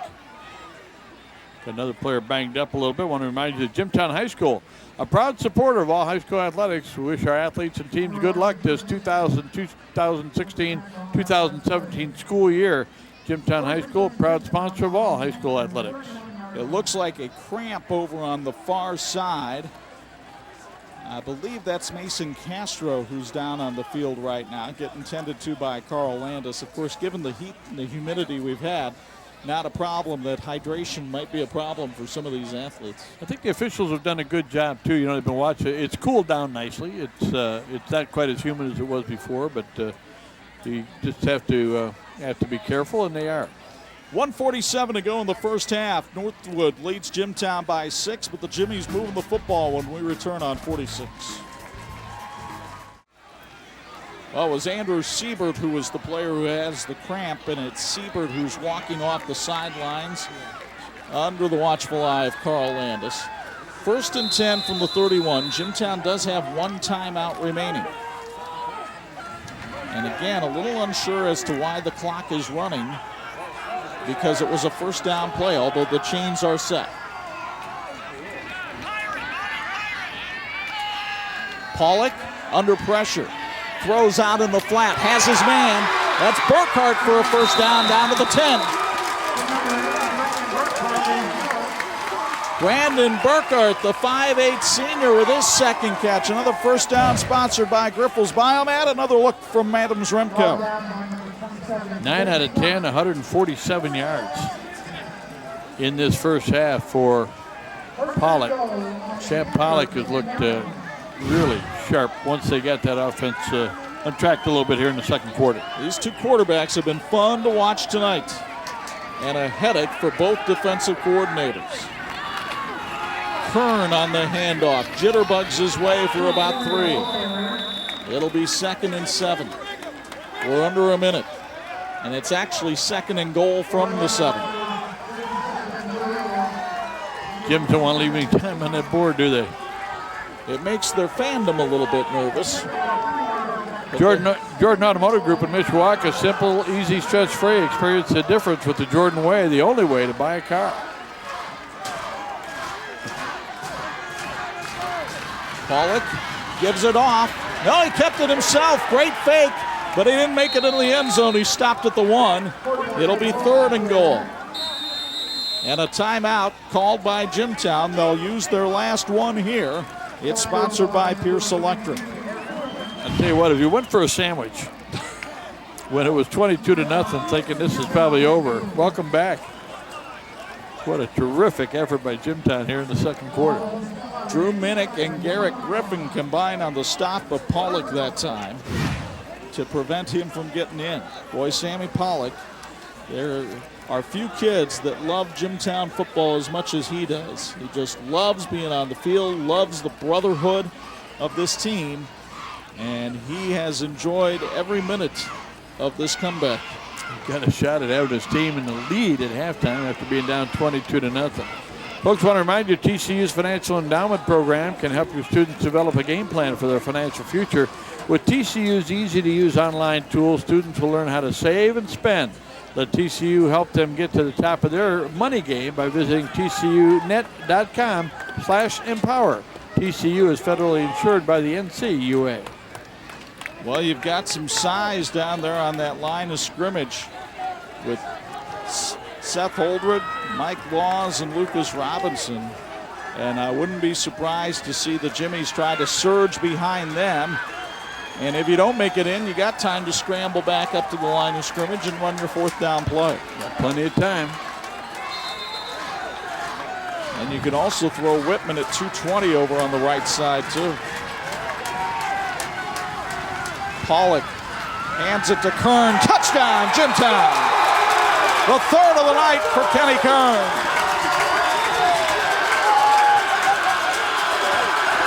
And we're knotted at 22. So I don't know, do you kick this one, partner? I believe they do. Mason Castro has the tee and goes out onto the field to try an all-important extra points. 2 big turnovers. Really a huge difference maker in this first half. The interception by Zach Hill, the fumble recovery by Dalton Whitman, helping set the table, and now a flag thrown because the Jimmies had too many men out on the field. Shouldn't make too much of a difference if you're going to kick the extra point. Well, in fact, they asked Nate Andrews, do you want him to move back? And he goes, yeah, move him back 5 yards. 47 yards in 5 plays, 3 first downs. It took 1:29 for Jimtown to get in the end zone and take the lead here in the first half.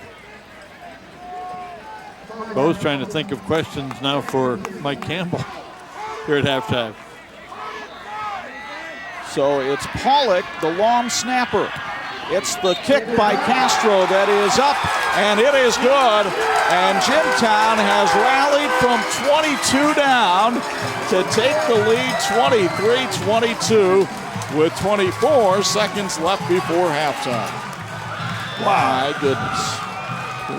Had an emotional first half, no question about that. Northwood will have to regroup. Jimtown's got some things to straighten out. You know, we mentioned, Chuck, earlier about Andrew Siebert losing his father, who was a great ambassador for the Bago community, coached baseball over at the Bago Little League. He was known more as Coach Chris than he was anything else, and lost his life on the 9th of August. Family is obviously dealing with it as best they can. Great kudos to that young man for being able to get out there in the field. The one good thing you always remember about a situation like that is Dad will never miss another game. Absolutely. Watching this effort here tonight. So Mason Castro will put it on the tee. I would say that the Jimmies have the lead going into halftime, but that'd be a bit presumptuous in this game. Well, the way this thing is going.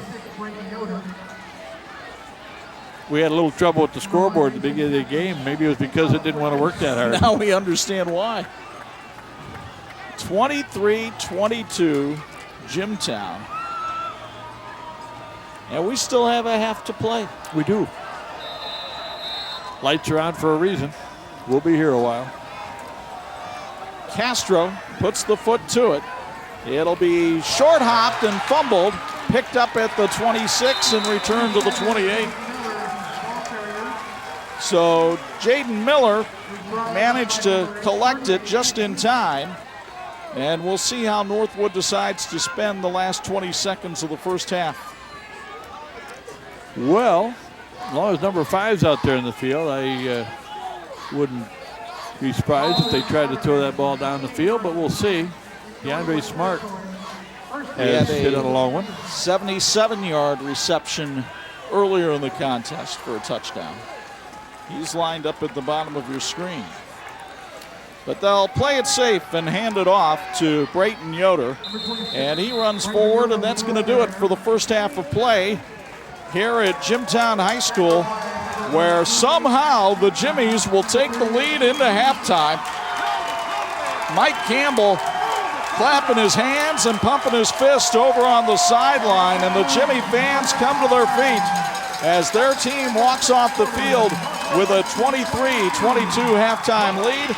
And we get ready to go downstairs for a Dr. Macri orthodontic sideline report. Let's go down to Bo Hunt. High school football coach. Oh my God. I tell you what, I've never been in a half like that before, ever in my life. I've never been like on the either end of it. So that was a wild half. I'm glad that we're ahead.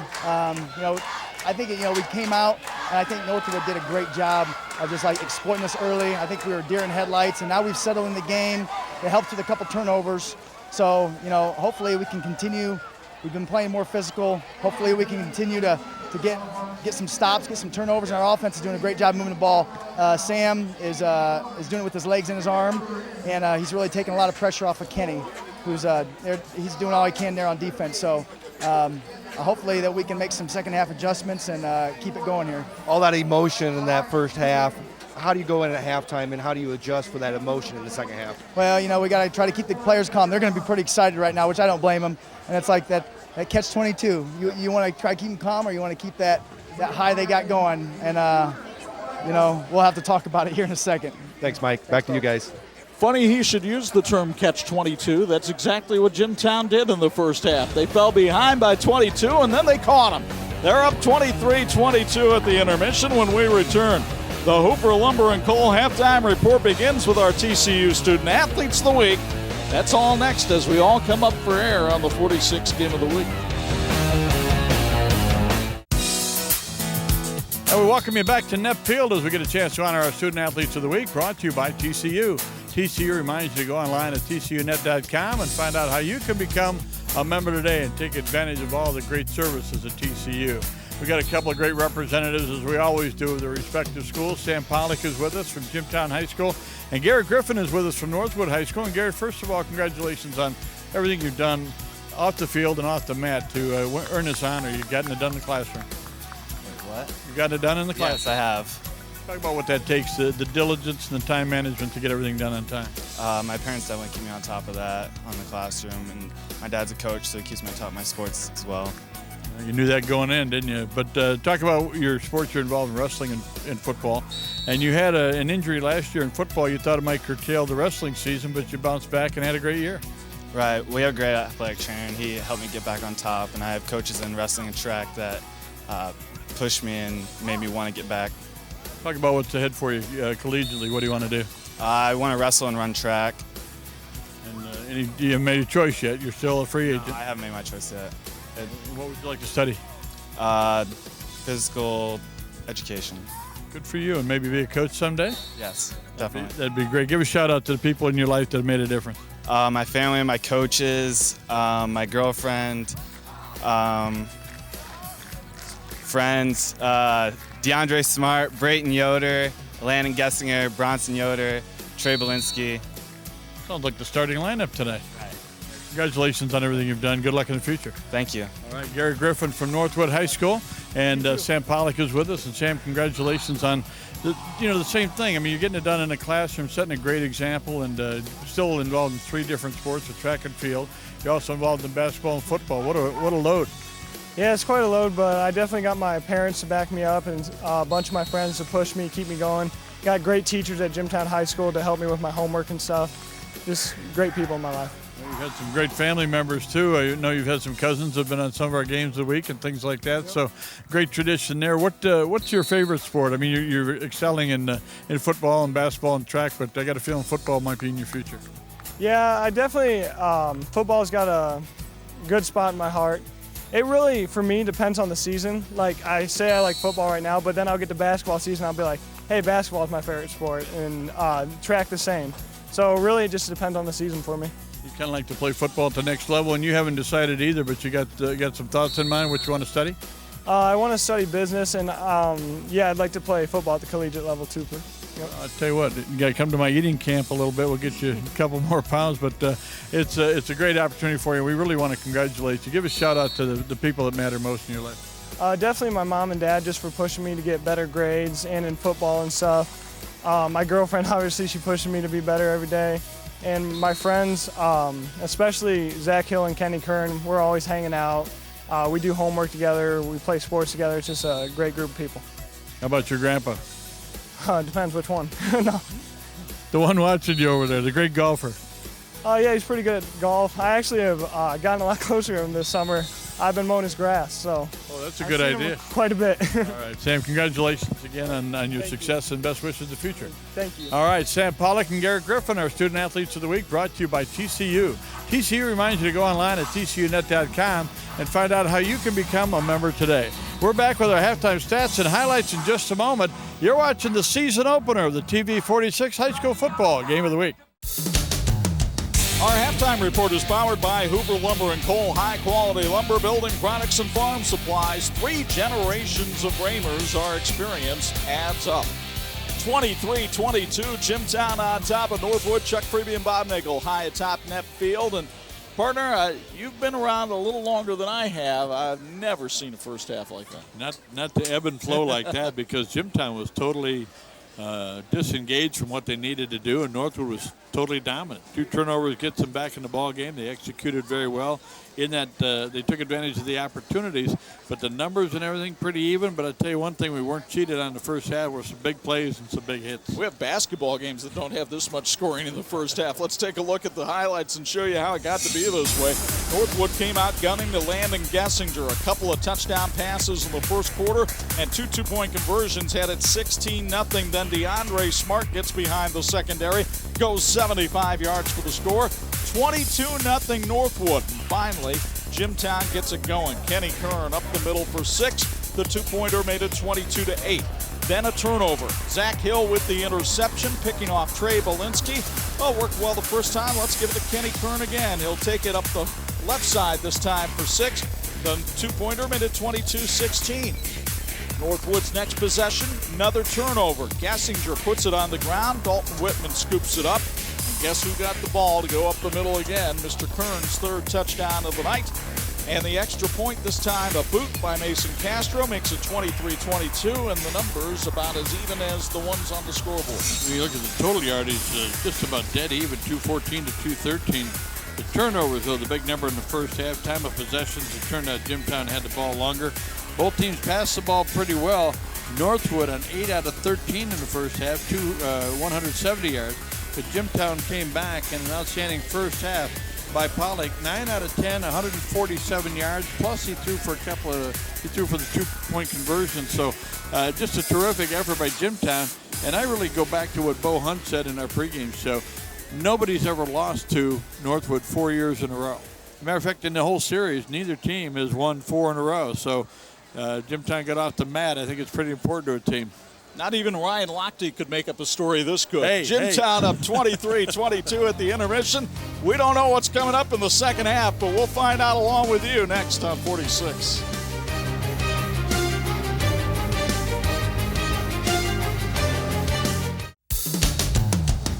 This edition of the TV46 High School Football Game of the Week is brought to you in part by Imagineering Finishing Technologies, IFT, where quality is a way of life. What a wild first half it was. Northwood trying to recover from giving up the last 23 points. We go down to the sidelines, and Bo Hunt, did you have a chance to chat with Nate Andrews, and he's still lucid?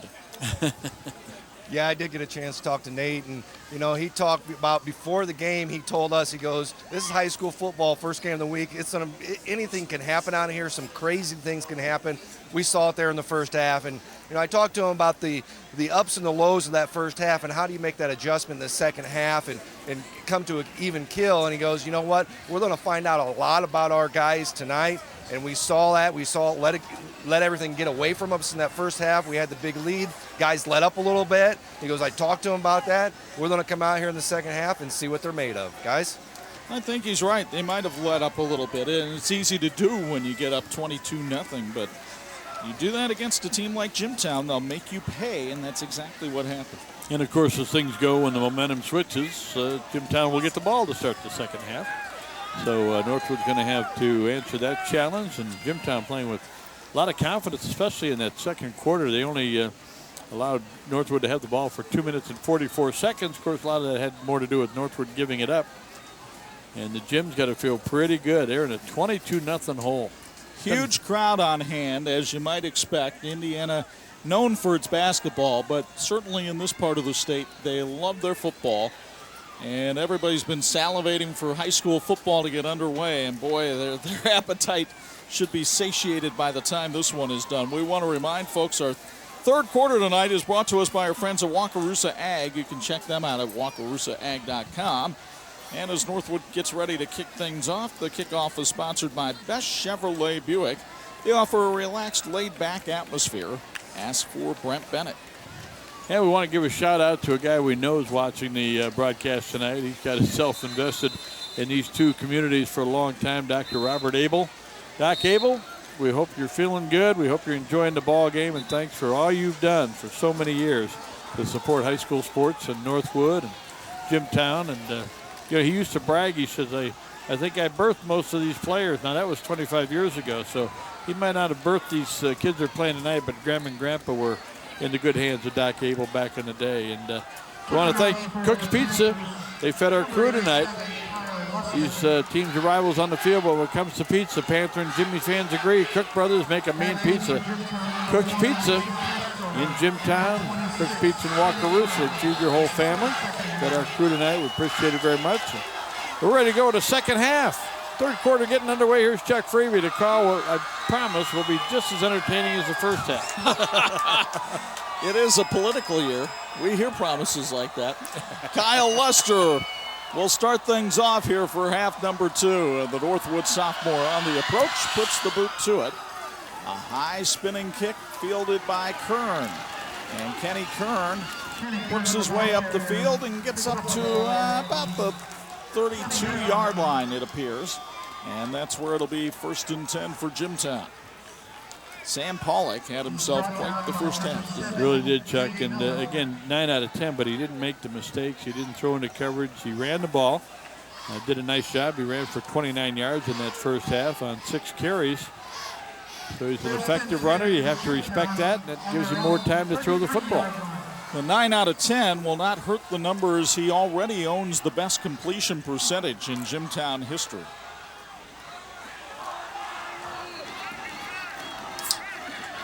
But on 1st and 10, they want to run the football. Kenny Kern slashes and picks up a first down. 12-yard pickup for Kern on the first carry of the second half. That is what Jimtown thought it would be able to do tonight. The first down sponsored by Griffles Biomat. 34 yards on 9 carries. Boy, remember the air that went out of the Jimtown fans when Kern got hit and laid out in that first quarter. And, well, actually it was early in the second quarter on a 4th down play, and everybody thought, boy, our season could be over. I was talking to some of the fans at halftime. They said, yeah, it took us a while to get our breath back, but Kenny got his back too. 3 touchdowns already for Kern tonight. Pollock looking to throw here. He lobs it out there and throws it over everybody. It's incomplete. And that's a good incompletion. That is a senior read right there. That's a young man who's been around, says, okay, there's nothing to be gained here. Let's go back, second down, and try again. You design those plays, and if somebody picks up your guy and they've got him double covered, you're not going to stop and try to run back all the way the other way. You lose it down. It's second down and 10.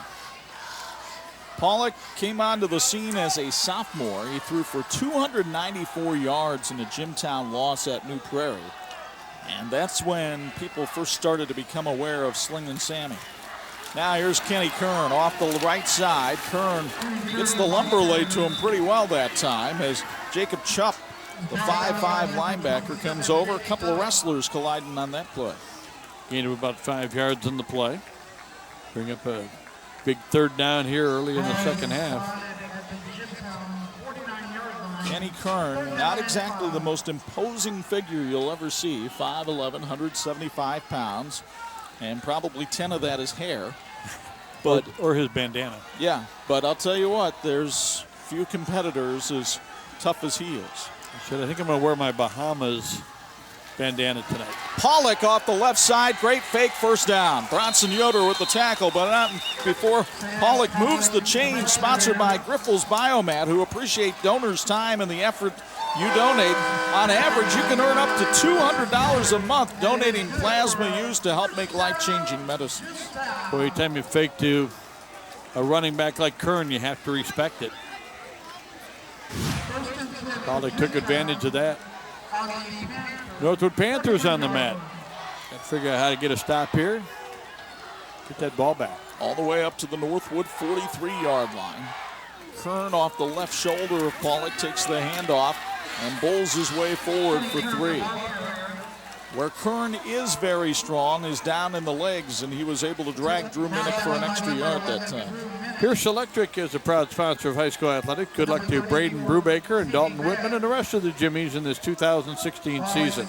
Go Jimmies, we're proud of you. From the team at Pierce Electric Incorporated, a proud sponsor of high school athletics.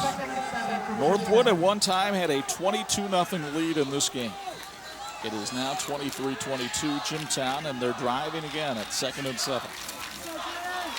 Kern up the middle, kept the legs moving, still running and gets up to the 27. Move the chains again, he says. It's sponsored by Grifols Biomat in South Bend. 13 yards on that carry. Kern now with 55 yards rushing in the ball game. We expected that he would be their leading ball carrier. When you look at what he had done coming in, he had 1,175 yards of their 2,300 total rushing yards last year, so over half of that. Mike Laws with a big block that time, number 76, the guard, 340 pounds. He screened his man, and that's a big screen. And he's holding up pretty well, these guys, Mamaleni. Kern couldn't bounce away from Minnick that time. Actually, it wasn't Minnick, but Evan Bonney, who came back in the game after leaving with a bit of a stinger early in the game. Give him a gain of a yard on the play. I don't think Jimtown will mind running the ball and running the clock as well. Well, to be honest, that was the game plan as it was indicated to us earlier in the week, was to try to dominate the line of scrimmage and run the ball. It wasn't until they got down 22-0 that they decided, maybe we need to abandon the game plan for a little bit. Kern off the left side trying to sweep and turn the corner, kept his feet well, and managed to make about a gain of 5 out of that on a play that looked like it was going to be stopped at the line of scrimmage. What Jimtown does so well over the years is not only move the chains, but move the clock. And we're already down to 8 minutes to go here in this third quarter. And again, momentum switched jerseys early in the second quarter. After Northwood got a stop, Kern was down on the field. Northwood went down and threw a 79-yard touchdown pass. Went up 22-0, and since then it's been all Jims. 3rd and 3, it's Kern again. Could Bonnie corral him before he got to the yard marker? Yes, it'll be 4th down. And I believe the Jimmies will go for it. They send in that power formation with Major and Weiss. Keep an eye on them here, Chuck. This is kind of the formation they ran that pass for the 2-point conversion a couple of times. So, but I got a feeling they believe their offensive line and that full house backfield can get the first down. big goal line stand here needed by Northwood. They need to try to regain the momentum of this one. Pollock under center. Hands it off, and it looks like Jimtown got the first down. It's going to be very close. Right behind those big hosses on the right side. Major. It was Max Major on the carry, and he got the first down up to the 18. It's sponsored by Grifols Biomat. You get another copy courtesy of Adams Rimco, as Minnick was able to make the hit, but Major kept his momentum going forward. First and 10 at the 16. Jimtown's got room to get another first down, or wouldn't they love to? They could use up more than half of this third quarter on this first drive. But you also want to be able to get some points out of it. Handoff. Is that Major or Kern going around the right side? It's Major. Bulldog down by Bronson Yoder, who gives him a little extra shove after the play. And Major goes out of bounds after a pickup of about 7. Major's got some pretty fresh legs. Kern is very effective, but he plays both ways. Major does too. So trying to give Kern a little bit of a rest on this drive, but he's scored a few touchdowns tonight. So it's 2nd and 3 from the 10. And again, Major in the backfield with Pollock. And it's Major on the carry. Major has the first down, trying to get to the end zone. Rugby scrum down there, and they'll finally blow it dead at about the 2-yard line. First down for Jimtown. It'll be 1st and goal, sponsored by Grifols Biomat, a proud sponsor of high school athletics. Pretty close. I was waiting for Mammalani and the boys to push on that pile just enough. Might have fell in there. So from the 1.5, Jimtown will go back to that power formation.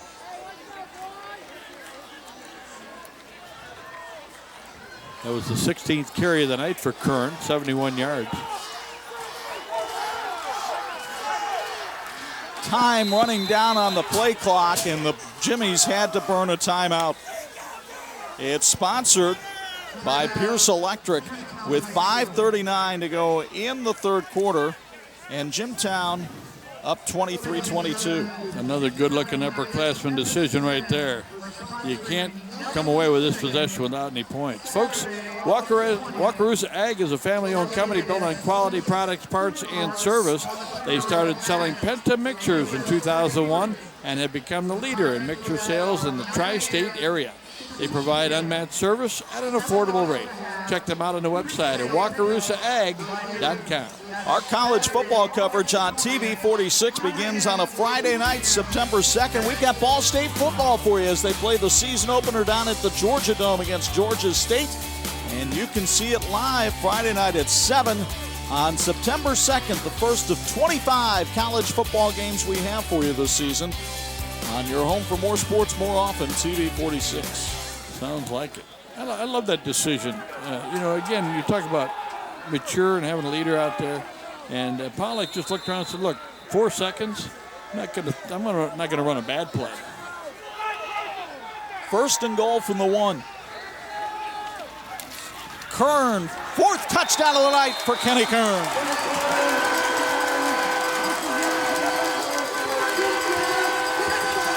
It's sponsored by Welch Packaging, a proud sponsor of high school athletics, who say good luck to Sam Pollock and the rest of the Jimmies this year. We're proud of you all. What a comeback it's been by the Jimmies tonight. Down 22-0. They've reeled off the last 29 and going for 30. 68 yards and 13 plays. Picked up 5 first downs along the way. Mason Castro on to try the extra point. They'll do it out of the hold of Kenny Kern. The snap is good. The kick is up, and it is good. 5:35 to go in the third quarter, and Jimtown with its biggest lead of the night. They're up on Northwood 30-22, thanks to Mr. Touchdown, Kenny Kern's 4th score of the night.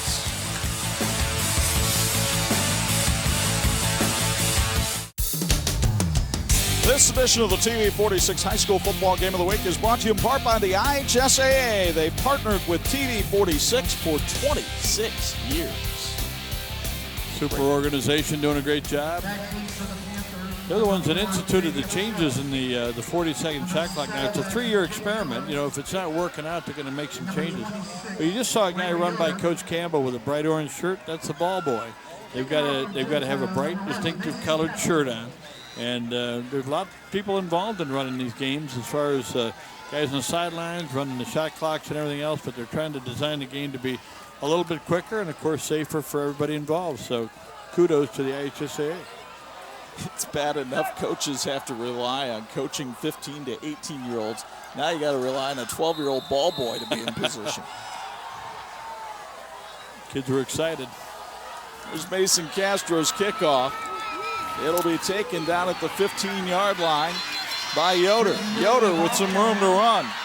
And Brayton Yoder up to the 37-yard line, and that's where Northwood will take over, trailing as they take the field here by 8 points, 30-22. But as productive as the Northwood offense has been at times tonight, I would not expect them to be in a panic here.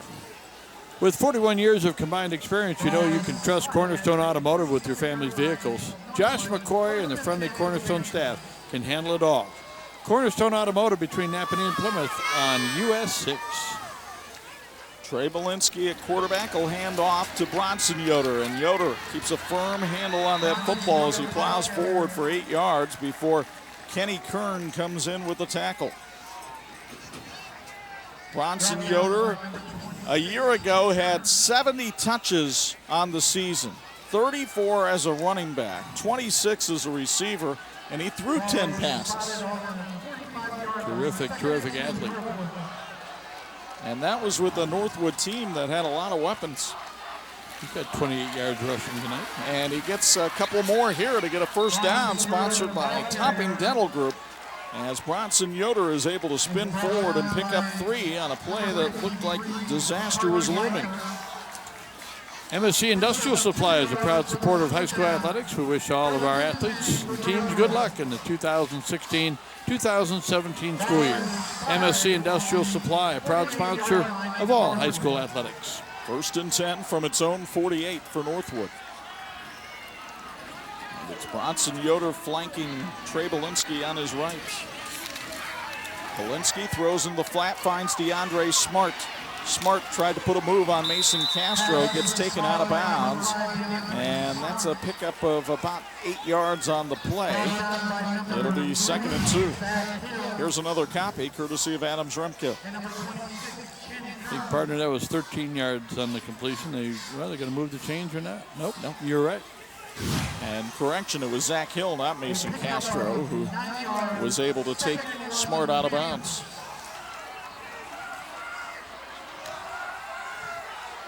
Here's the snap. Belinsky will have it, and offsides is called on the far side.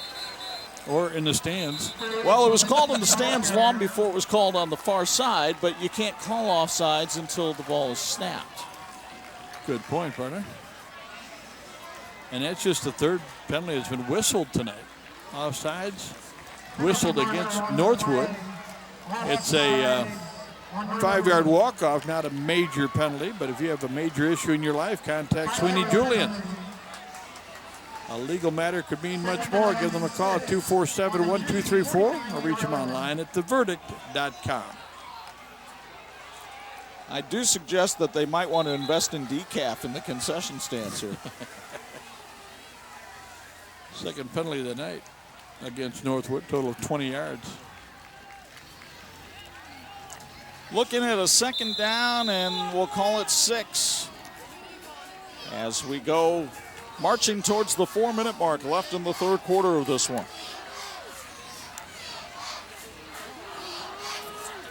Belinsky changes the play. Play clock down to 5.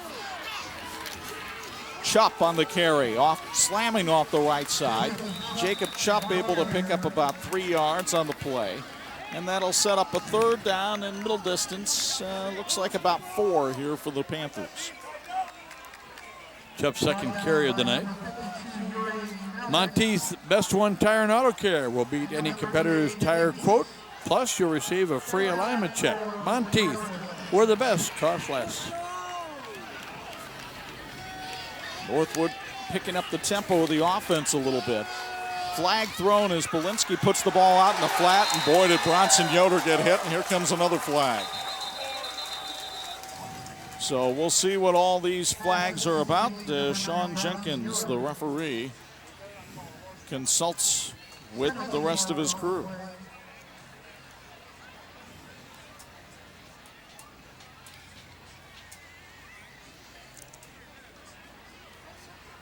He needs a laundry ticket. We've got an ineligible man downfield called against Northwood. And I think he's looking over at the Jimtown sideline asking if they want to take the result of the play or they want to take the penalty. And Mike Campbell, I think, wants to decline the penalty and take the result of the play, which will result in a 4th and about 3.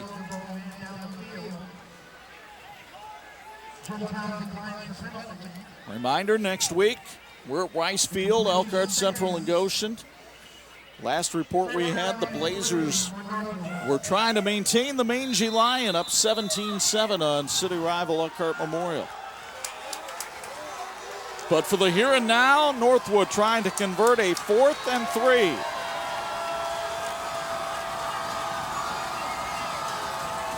The play clock at 10 for Trey Belinsky. Yoder in motion, and Belinsky just falls on the football, and Jimtown takes over on downs. I think Yoder going in motion right when he did threw off Belinsky. Just the worst possible result you could have in a big play of the game. I mean, he tried to dodge out of the way. Belinsky wasn't really looking at the snap and just cradles the football, and Jimtown will take over in Northwood territory. That's not a turnover in the box score, but it's as good as one. And we're under 3 minutes to go now in the third quarter. And again, if Jimtown can possess the ball and run some clock, they could get off late in a hurry. 2:52 to go here in the third quarter. Lucas Robinson goes down with a cramp for Jimtown right in front of the sideline. He was trying to run onto the field, realized he was hurt, and then tried to turn around and run off the field. And they'll help Robinson up, and he hobbles over to the Jimmy sideline. Whitman Auto Sales, for over 50 years, buying and selling experience between the Whitman brothers. Whitman Auto Sales, located in Elkhart, Indiana. Give us a call at 389-1234. That's 574-389-1234. To arrange a test drive or visit our website, whitmanautos.com. View your complete inventory of Whitman Auto Sales. Major keeps his feet and gets the first down. What a run by Max Major. He looked as though he was going to be tripped up at the line of scrimmage, but the senior managed to keep his balance and pick up 12 yards and a first down, sponsored by Greifels Biomat. Here's another copy of it courtesy of Adams Remco, and he must have picked up 10 yards after the initial contact. Jimtown now well over 100 yards rushing on the night. 71 for Kern, 36 for Major, and Pollock has 37. Hand off, there's Major. This time he gets bottled up. 4 white jerseys around Major as he picked up the football that time. But the clock continues to run, down about 2:08 to go here in the third quarter. Folks, how clear is your vision? Napanee Family Eye Care has been a leading provider of optometry services and vision care products in the Napanee community since 1999, and they want to help you achieve and maintain clear vision for years to come. Give yourself the gift of clear vision at Napanee Family Eye Care. Learn more at nfe2020.com. 2nd and 10.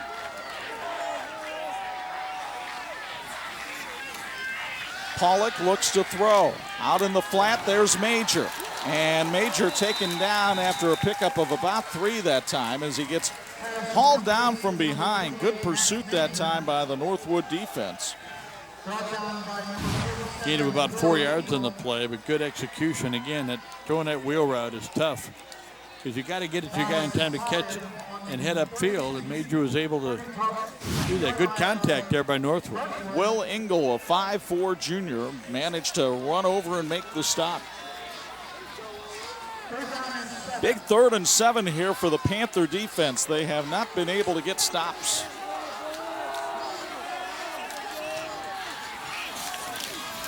Pollock wants to throw and throws it right into the ground. There was nobody open, and Jake Stump was coming in on him. It'll be 4th down. Northwood wants intentional grounding. They say there was no receiver in the area, and they may have a point. Let's take another copy courtesy of Adams Remco. Well, his receiver was right there just to the left of the seal block, and he couldn't get it to him. What are you, his attorney or something? I'm just saying. I called Sweeney Julian, and they said that's what happened. By the way, you can call Sweeney Julian at 247-1234 if you have a legal matter. 4th and 7, and it appears as though Jimtown will go for it, although we've seen Pollock do pooch punts out of this formation before.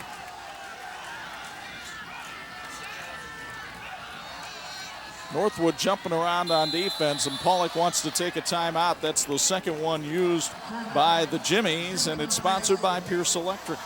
Welch Packaging proudly supports the Jimtown Jimmies, and they say good luck to number 18, Sam Pollock, and the rest of the Jimmies this year. We're proud of you all, Welch Packaging, making a difference. Well, a reminder, Harvest 103.1 WHME remains your home for Indiana University football. Kevin Wilson's team, fresh off that bowl appearance last year, will open the 2016 season on a Thursday night, September 1st, as they go down and take on Florida International, the Golden Panthers. You can hear that one starting at 7:30 on Thursday night, September 1st. Every IU football game, home and away on your home of the Hoosiers. Harvest 103.1 WHME. Also home for Northwood High School sports, Northwood High School football this year. Indeed. Our buddy Craig Wallen. And the erstwhile, well, he's got other esteemed. Not esteemed Ron Bedwick working the game tonight. Good to see Rich Dotson in the house tonight. Looking great. Rich doing color on that broadcast tonight. And of course, Rich, long-time Northwood High School football coach, and led them to that state title back in 2005. He had some help from a freshman named Skylar Titus. 4th and 7 for the Jimmies. Pollock gonna try to throw. Sam steps up in the pocket, throws, it's intercepted. Here comes Bronson Yoder, and he gets dope popped. And the ball squirts loose, and I think Northwood still has it. Yoder is slow to get up. 10 out of 14 now with an interception, which kind of turned out to be a punt, didn't it? In effect, yeah. Here's another copy, courtesy of Adams Remco. He overthrows Kenny Kern. There's Yoder playing the free safety role, and then got hit hard by Zach Hill. And Kern was down. He's got cramps in his legs. He's playing both ways tonight. And you can't tell a guy like Kenny Kern to go in there and just, take it easy, play smart. He goes all out every play, so he'll come off the field here. But change of about 10 yards with that interception. They would have had the ball at the 32 if he dropped it. Now they have the ball at the 22, but it's 1st down and 10 in Northwood. Got to handle the challenge now. Just 37 seconds left in this third quarter. Chop on the carry, and he gets bulldogged down from behind by Dalton Whitman. And Whitman gets up hobbling. He's cramping as well, having played both ways. Loss of 2 on the play. They're keeping a close eye on Bronson Yoder. Keeping a close eye on Belinsky, but they're trying to give it to Chuck maybe a little different look. But Chuck, this third quarter is going to be over, and that'll give Jimtown a chance to get some water and get some deep breaths. And Northwood got a big challenge, but they're only down by 1 score and a 2-point conversion. Carl Landis probably feels like he's at the dairy barn at the 4-H fair. He's icing down the calves. We've played 3. 30-22, Jimtown on top of Northwood on the season debut of the 46 game of the week.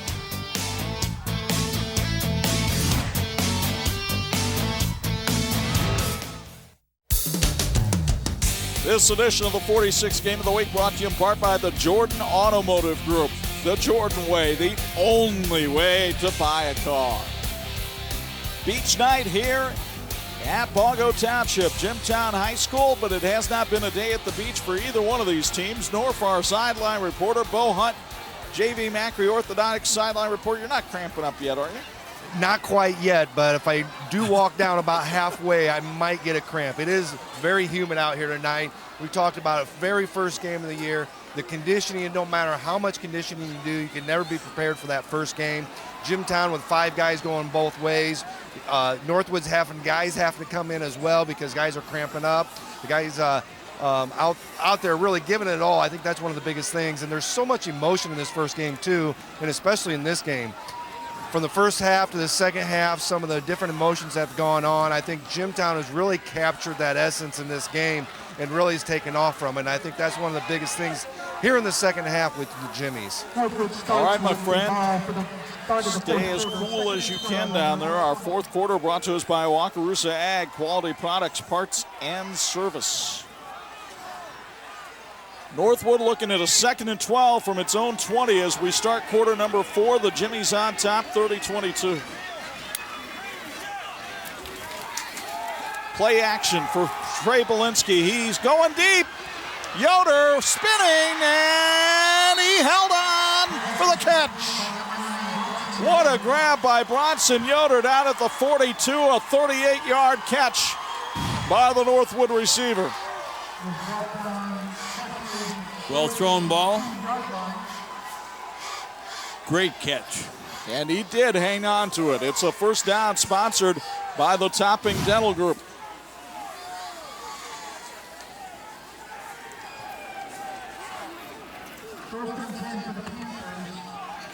Topping Dental Group making smiles that last a lifetime. Yoder putting a smile on the face of the Northwood fans with that play. Belinsky over 200 yards passing now. Now it's Peyton Bear on the carry. We haven't called his name much lately. He's got fresh legs, and he's got a first down, sponsored by Topping Dental with offices in Napanee and Bristol.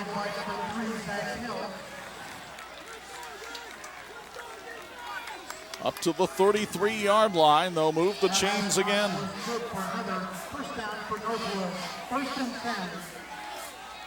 This is very much a quick strike offense that Northwood has.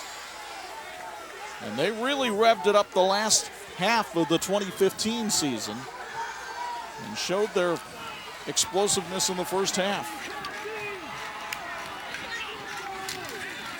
Belinsky, play action.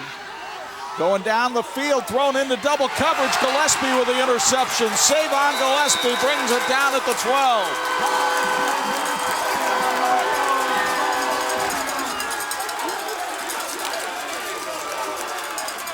There was only really one receiver in the pattern, and Jimtown had him double covered. Third turnover of the ball game. And again, Chuck, we've still got 10:53 to go. You're only down 1 score. Big turnover, great play by Gillespie. Saw his younger brother tonight before the game, running around, throwing the ball around. Can't wait to be a Jimtown Jimmy. So the senior cornerback comes up with the turnover, the 3rd of the night by the Northwood Panthers. And now Jimtown will try to milk the clock and move the football at the same time.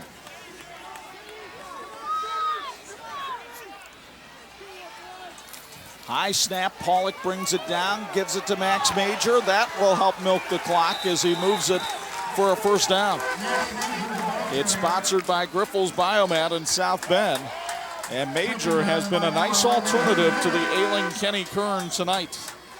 48 yards tonight for Major, 71 for Kern, 37 for Pollock.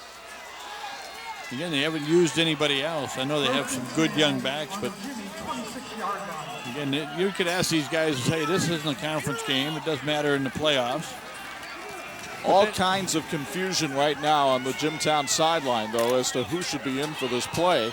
And the play clock is down to 10 as they get to the line of scrimmage. They've never beaten Northwood, these seniors. And a big loss in the backfield there as Max Major is taken down by Dylan Brugg behind the line of scrimmage. Lose a couple of yards on the play, but held on to the football. So it'll be 2nd and 12. And we'll see perhaps a passing situation here for Pollock and the Jims.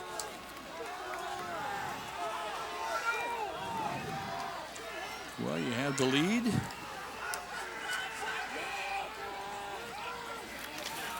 Instead, they keep it on the ground, and again, graded rudely as Peyton Bear rushes into the backfield to smack down Max Major before he gets to the line of scrimmage. And now it's 3rd and 14.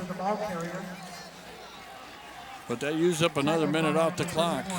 Major's number is going backwards right now, but we're going to be down about 9 minutes to go. And 3rd down and 13, Chuck. You think there's a possible quick kick here? I wouldn't go for a quick kick here, but anything is possible.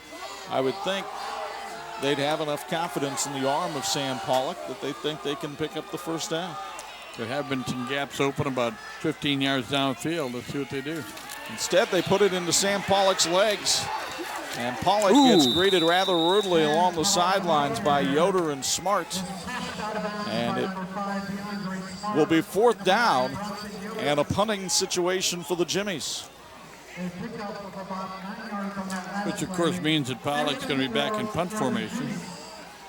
Well, Dalton Whitman is also a punter on this team. And, in fact, Whitman during the week was handling most of the punting duties. And he is the one back deep right now. Whitman looked impressive at practice punting the ball the other day. Bronson Yoder, the lone man back deep for Northwood. They don't have anybody in there to snap the ball right now. And it should be Kern. Jimtown will use a last timeout right here with 8:50 to go in regulation, and we'll take it as well. The Jimmies getting ready to punt it away, leading by 8 here in the 4th on 46.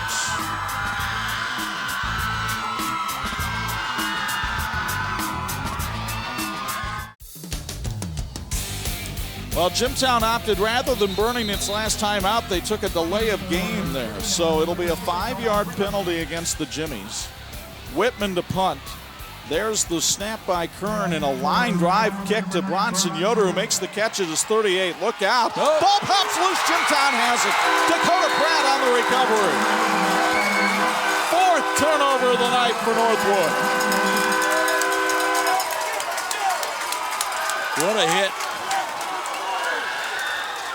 And Pratt, who recovered the fumble, he's cramping up on the sidelines. But what a play by the Jimmy special teams.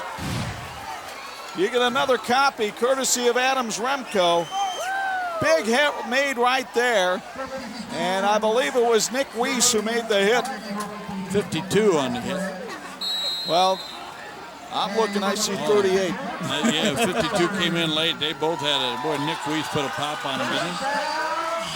The license number of the truck was 38, Chuck. You're right. So Weiss with the hit, Pratt with the recovery, and Jimtown in business right at the midfield stripe with 8:41 to go. And another gut check for the Northwood Panthers. Got to find a way to get off the mat again.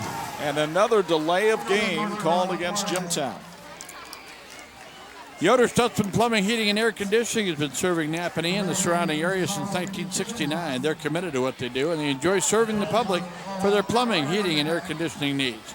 Yoder Stutzman Plumbing, Heating, and Air Conditioning, building lasting solutions. 1st and 15 from its own 45.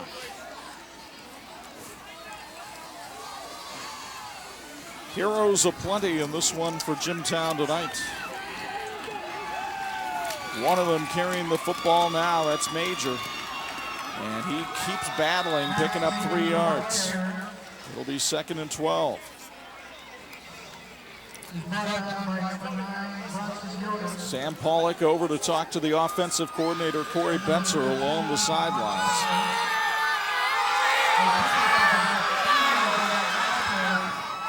Not very often you can call a penalty a positive thing, but the delay of game. And again, you're down. We're going to be under 8 minutes to go here. Northwood needs a hero. 2nd and 12. power backfield here for Jimtown.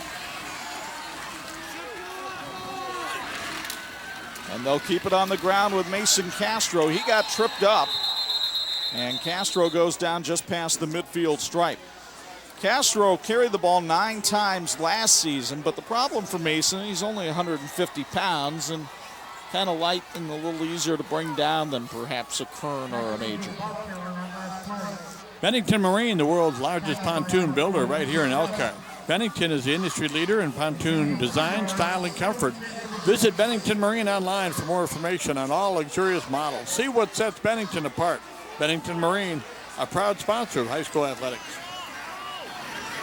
Andrew Siebert lines up at the top of your screen. 3rd and 10. And there's another flag against the Jimmers. Well, Sweeney Julian didn't get many mentions in the first half, Chuck, but we're running out of space. This walk-off at a football game will set you back 5 yards, but a legal matter would mean much more. If you've got a concern, call Sweeney Julian. It's serious as it gets. Their number is 247-1234. See that drone that's in your screen right now? That's behind the goalpost down at one end of the field. Northwood uses that to help film the game. And the battery on that thing, though, has to be changed about every 20 minutes. I thought maybe Jason Muma was in the house. 3rd and 15. Handoff on the play. Jimtown running the football. Major does not go out of bounds. Jake Stump brings him down. Punting time again for Jimtown, but it's a couple minutes later than they punted the last time.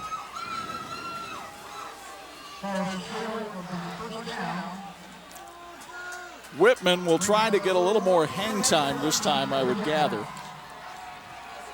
50 yards tonight for Major.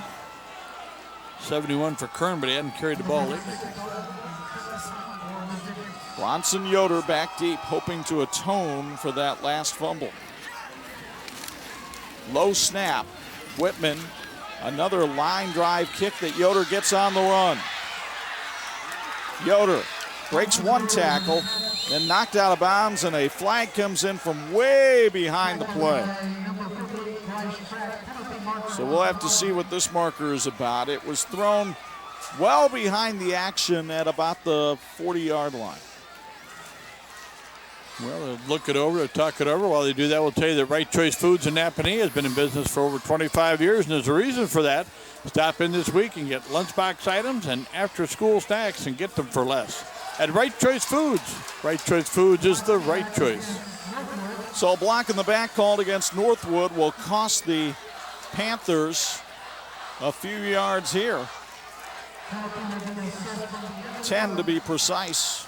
And march the ball back to about the 22-yard line with 6:02 to go in regulation. Northwood needing a touchdown and a 2-point conversion just to tie it. Long way to go, but a lot of field to work in. 6:02 to go. Trey Belinsky has had 2 interceptions tonight to go with 3 touchdown passes. Belinsky going to run it off the left side, and the big fella picks up about 8. Now, Belinsky also a pretty good basketball player, and during the basketball season, he was kind of the guy that did the dirty work, the screens, the box outs, and the rebounds for that team that went all the way to the regional. And he showed kind of that mentality that time. Got plenty of time. Their longest scoring drive tonight, they went 80 yards in 12 plays, and it took 4:51, so there's time for that. 2nd and 2. Belinsky throws out in the flat to Bronson Yoder. Yoder gets a screen from Smart and steps out of bounds at the 44. And that'll be a first down for Northwood, sponsored by the Topping Dental Group, voted 2016 Best of the Best for dental services in Elkhart County. 11 out of 16 now. 230 yards passing for Belinsky. The Jimmy cheerleaders have had plenty to cheer about since about the end of the first quarter tonight. Both teams having a little gut check here on what's left in the tank. They're going to need some more. 1st and 10 from its own 45. Low snap picked up by Yoder in the backfield. Brayton Yoder trying to get around the end. And look at him go! Brayton Yoder, touchdown Northwood. On a bad snap, Yoder goes 55 yards on a touchdown, sponsored by Persing Tire and Lube. Ring-a-ling-ling, just call Persing. And the Northwood fans celebrating, they're within 2. 56 yards in the touchdown with 4:53 left to go. You know, Chuck, when a play is run according to plans, you're in position for what you got to do. This is a broken play, and that might have really opened the gates. 3 broken tackles on the play by Brayton Yoder brings Northwood within 2 at 30-28.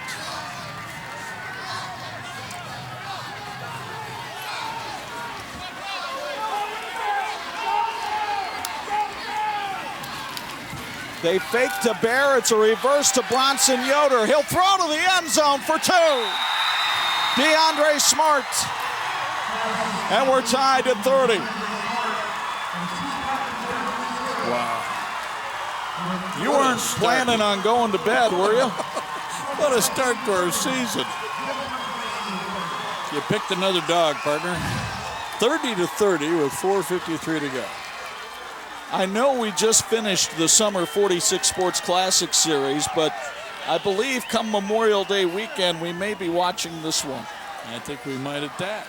We'll tell you that Best Chevrolet Buick in Bremen is a full-service dealership that not only sells vehicles, they also provide a dedicated service and parts department and a detail shop to provide each customer with a one-stop shop for all their automotive needs. And their service department has loaner cars readily available for customers requiring extended work on their vehicle. Stop in and visit them or give them a call at 574-546-3333.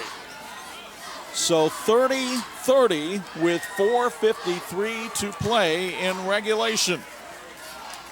Well, we said that Northwood needed a hero, Chuck, and who would have thought it would be Brayton Yoder. Bronson's been carrying the ball so much tonight, but Brayton Yoder now becomes their leading ball carrier. 64 yards on the night. A year ago, he only had 98 for the season. Of course, it was a completely different makeup of ball club. You had guys like Cleveland and Linville and other stars on that team. Also put him over 100 yards rushing on the night. That's part of the beauty of a new season, is new stars get a chance to emerge, and we've seen a few tonight. We certainly have. What a game. Everybody's shutting away out. Pay another $5. You're seeing a great treat here tonight. Kyle Luster will take a lengthy run at this one to put it into play.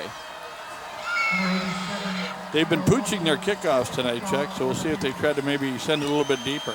Every yard matters right now. Luster, a high spinning kick, taken down at the 14-yard line. And returned to about the 28 by Dakota Pratt. So Pratt, who had a big fumble recovery earlier in the game, sets the table here for the Jimtown offense.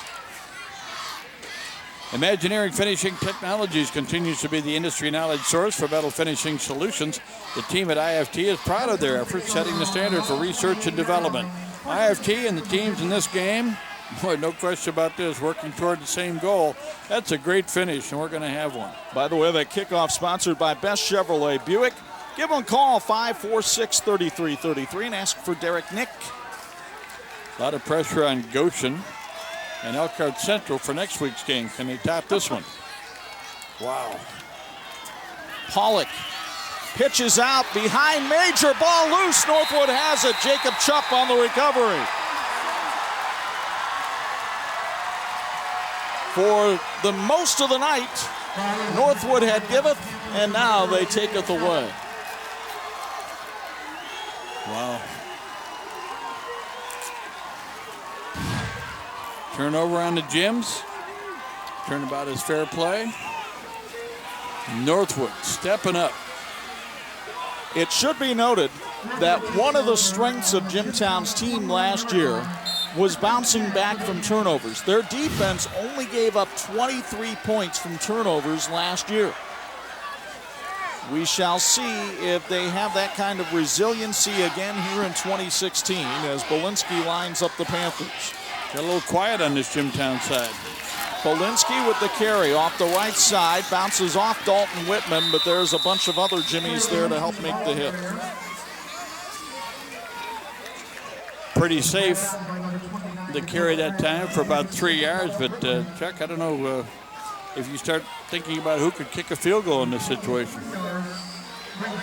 Well, I talked to Kyle Luster before the game, and the Northwood kicker said he felt comfortable from 45. Whether Nate Anders feels that comfortable with them, that's another story. Well, we mentioned that they're going to need a hero or two to win this game. They're trying to get it done. Here's the handoff. Yoder, Bronson Yoder this time. And he's bulldogged down after a pickup of about 3. It'll be 2nd and 7. He had he had 2 hands on the ball, picked up about 3 yards on the play. But they are hanging onto that ball for dear life right now.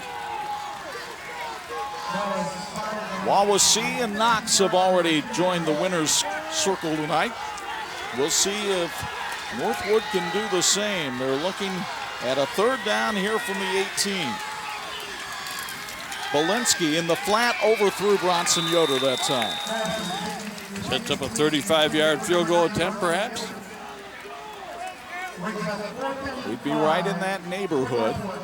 Looks like the line of scrimmage is the 15, so that would be a 32-yarder if they elect to go with Luster. 4th down. Northwood has a full complement of timeouts, so Nate Andrews can drain the clock down if he wants, but it appears he'll go for it. And the Jimmy defense urged on by the home crowd.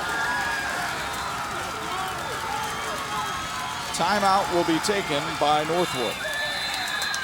You kind of knew that was coming, didn't you, folks? Timeout sponsored by Cornerstone Automotive. Call Josh McCoy and schedule your vehicle for repair. 3:17 to go in, dare we say, regulation. Northwood and Jimtown tied at 30 on the 46 game of the week.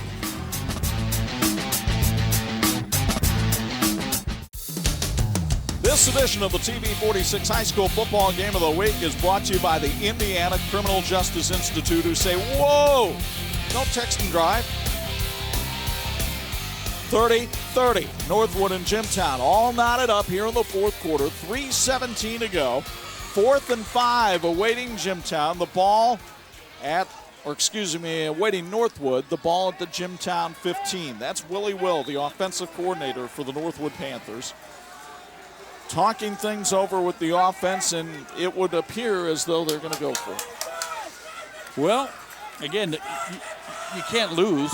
It'll be a tie game if they don't score. But Jimtown hoping they can get a stop here and get the ball with 3+ to go. That's plenty of time the way they were throwing the ball with Pollard.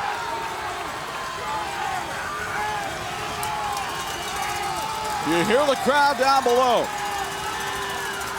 Northwood had a player late getting on the field. Belinsky fires out in the flat. Did Smart make the catch? Yes, he did. And that's good for a 1st down, sponsored by the Topping Dental Group, making smiles that last a lifetime. DeAndre Smart with the key catch there to help move the chains. It'll be 1st and goal.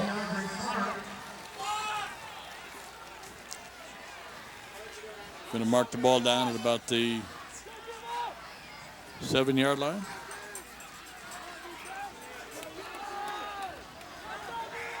I think they're going to mark it just inside the 10 here. And now Northwood trying to be deliberate with the clock. They want to score, but they also want to leave Jimtown with as little time as possible. Handoff on the run here. Yoder to the end zone. Touchdown, Northwood. Bronson Yoder puts it in from 10 yards out.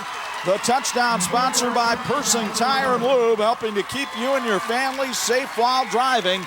Northwood with a big drive to regain the lead. Now do you go for 2 again? I think they have more confidence in that than they do their kicking game. I think that's been shown throughout the night. No question about it, and they've done it well on 4 of their 5 opportunities, or 3 of their 4. This will be the 5th. Of course, the risk you take here, if you don't make the 2-pointer, Jimtown comes down and scores. An extra point kicked can win it. But if you make it, you put a whole lot of pressure on the Jimmies. Let's see what happens here. It's Yoder again for 2. Student body right, got it in for Northwood. Bronson Yoder takes it in on the 2-point conversion. That's sponsored by Persing Tire and Lube. Ring-a-ling-ling, just call Persing. 773-5566. And Yoder uses his speed and a nice block from DeAndre Smart to take it in. This continues to be a game that is good. You're going to have trouble. You're going to get home and say what happened. You're going to have to watch it to believe it. And just so many heroes on both sides. And check, nobody's quit. Nobody's sitting there saying it's too hot. Bo Hunt, I don't know. You're thinking about what's going to happen here. Does Northwood try to kick it deep, give up a chance for a return? Do they hit the pooch and get a stop? A lot of time on that clock. Well, I think the biggest thing is they want to try to make Jimtown go the furthest distance they can. So they're going to probably try to kick it as deep as they can, make them drive the full length with under 3 minutes to go, and 2:43 to go. And so I think that's one of the biggest things they need to do. They can't give up the big play. So on defense, they really need to play stout up front, make sure they have their DBs a little bit deep. They cannot give up the big play. All right, Bo, thank you very much. Bo's sideline report sponsored by J.V. Macri Orthodontics. Kyle Luster is the kicker for Northwood. He's been a busy man tonight, as have the folks at Best Chevrolet Buick. They have loaner cars available for service customers. Ask for Joe Locke. That's Max Major. He and Mason Castro are back deep for this kickoff return. They try to kick it as deep as they can, which tonight has been back to about the 15-yard line. And that's right where Castro and Major are standing. Luster, that's his best kick of the night. It's over Castro's head and in the end zone for a touchback. It's a big play. Luster had not kicked the ball with that kind of authority all night. But he does it here when Northwood needs it. And the Jimmies will have to march 80 yards in 2:43, and they burned 2 timeouts early. They only have 1 remaining. Jimtown High School, a proud supporter of all high school athletics. We wish our athletes and teams good luck in this 2016-2017 school year. Jimtown High School, a proud sponsor of all high school athletics. So Sam Pollock, the senior quarterback, who's had a pretty good night throwing the football, but does have 1 interception. They're trying to march his team down the field here in 2:43. Pollock throws out in the flat, finds Max Major. Major taken down by Jake Stump after a pickup of 5. It's 2nd and 5. Actually, that was Kenny Kern on the reception that time. My apologies. You can't worry about Kern being tired or cramping up now. You got to try to win a football game. Well, and Kern will be the last one to take himself out of the lineup here. Even though all these guys are going to be dog tired on Saturday morning for sure. 2nd and 5. Pollock with time. Bullet, it's caught and dropped, and Minnick intercepts. The ball popping out of Siebert's hands, and Minnick with the interception, and he runs it back inside the 30 to the 28. Would have been about a 14-yard completion.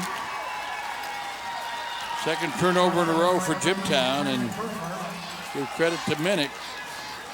And I like what Minnick did after he made the interception, Chuck. He went right to the ground. I don't want to run out of bounds, but I don't want to get hit. Well, we had already seen a couple of fumbles by Northwood tonight on plays like that, and Minnick did not want to take the chance. Jimtown can only stop the clock 1 time here in this final minute 58. And I'm certain Northwood will try to milk the clock on the ground here. It's Bronson Yoder off the left side, running over people and picking up about 8 yards on the play. Jimmy fans kind of filing out, feeling a little disappointed. They've seen history tonight. Neither one of these teams had ever beaten the other one 4 times in a row. It could happen right here. It's not the kind of history they wanted to see. Not a bit. 2nd and 2. Inside the 20 to the 19-yard line. Turnovers played a huge factor in this game. And the team that made them last is the one that will probably lose the game. Handoff, Peyton Bear. Bear inside the 5 to about the 4. Actually mark it down at the 6. But it's a first down sponsored by the Topping Dental Group. And Northwood, with 1:04 to go, well in command of this one. I'll tell you what, Bo's going to have trouble with Chuck, and we are too, is figuring out who might be the player of the game. There have been so many heroes on both sides. Yeah, tough to figure that one out.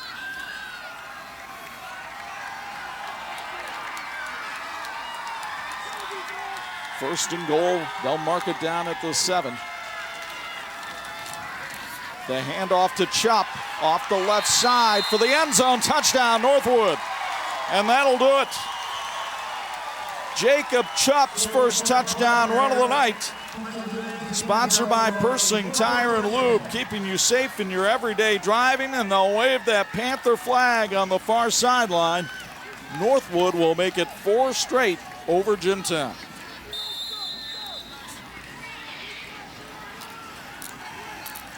Jimmy's threw 30 points on the board tonight. Had the lead late. Come up on the short end of what will probably be well, they're going to go for 2. I don't blame them. They haven't kicked all night. Not going to change now. This is not about running up the score. This is about doing what your team is comfortable with. Chupp takes it in for the 2-point conversion. And Northwood goes up 46-30 with just 30 seconds left. The final score will not be indicative of the kind of football game this was. But it is indicative of the station that brought it to you. TV46, 46-30. And the Jims are coming off the field. Feel a little dejected. You know, one of the things that's pretty obvious, and again, this was a tough challenge because of the heat tonight, but they need more depth. They need some other people. The only 2 people that carried the ball tonight were Major and, of course, Kenny Kern. They combined for 121 yards of offense, rushing the ball. They threw for 156. This was not a bad performance offensively, but those turnovers in a close game were crucial. Meanwhile, Elkhart Memorial has rallied to take a 1-point lead on Elkhart Central late in the 4th quarter. Goshen a winner tonight. They beat Fairfield 28-14. And Penn knocked off Valparaiso 27-7. Good start for the Kings people.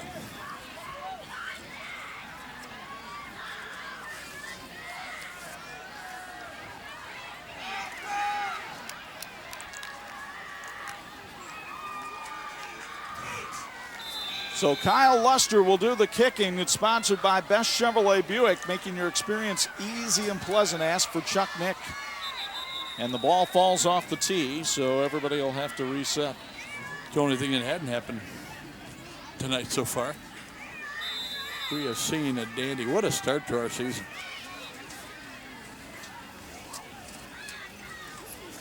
Don't forget, after the game, we'll have the Welch Packaging post-game show. We'll talk to our IU South Bend Fulfilling the Promise player of the game and have our electrical workers electrifying play of the game.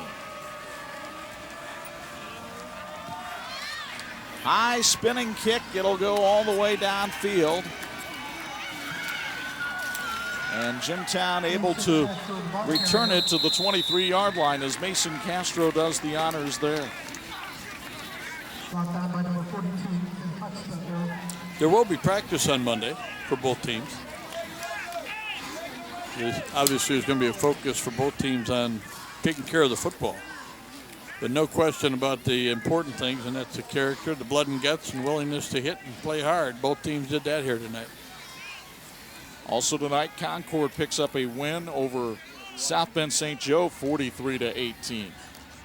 So a great start for the Minutemen. Of course, congratulations to Cedric Mitchell, their fine receiver, who verbally committed to play football at Bowling Green next season. So Sam Pollock will take the final snaps in this one as Jimtown will concede, and Northwood will walk away with a 46-30 win. Stick around. We've got our post-game festivities coming up next. You're watching the TV46 High School Football Game of the Week, where Northwood starts the season with a win at Jimtown.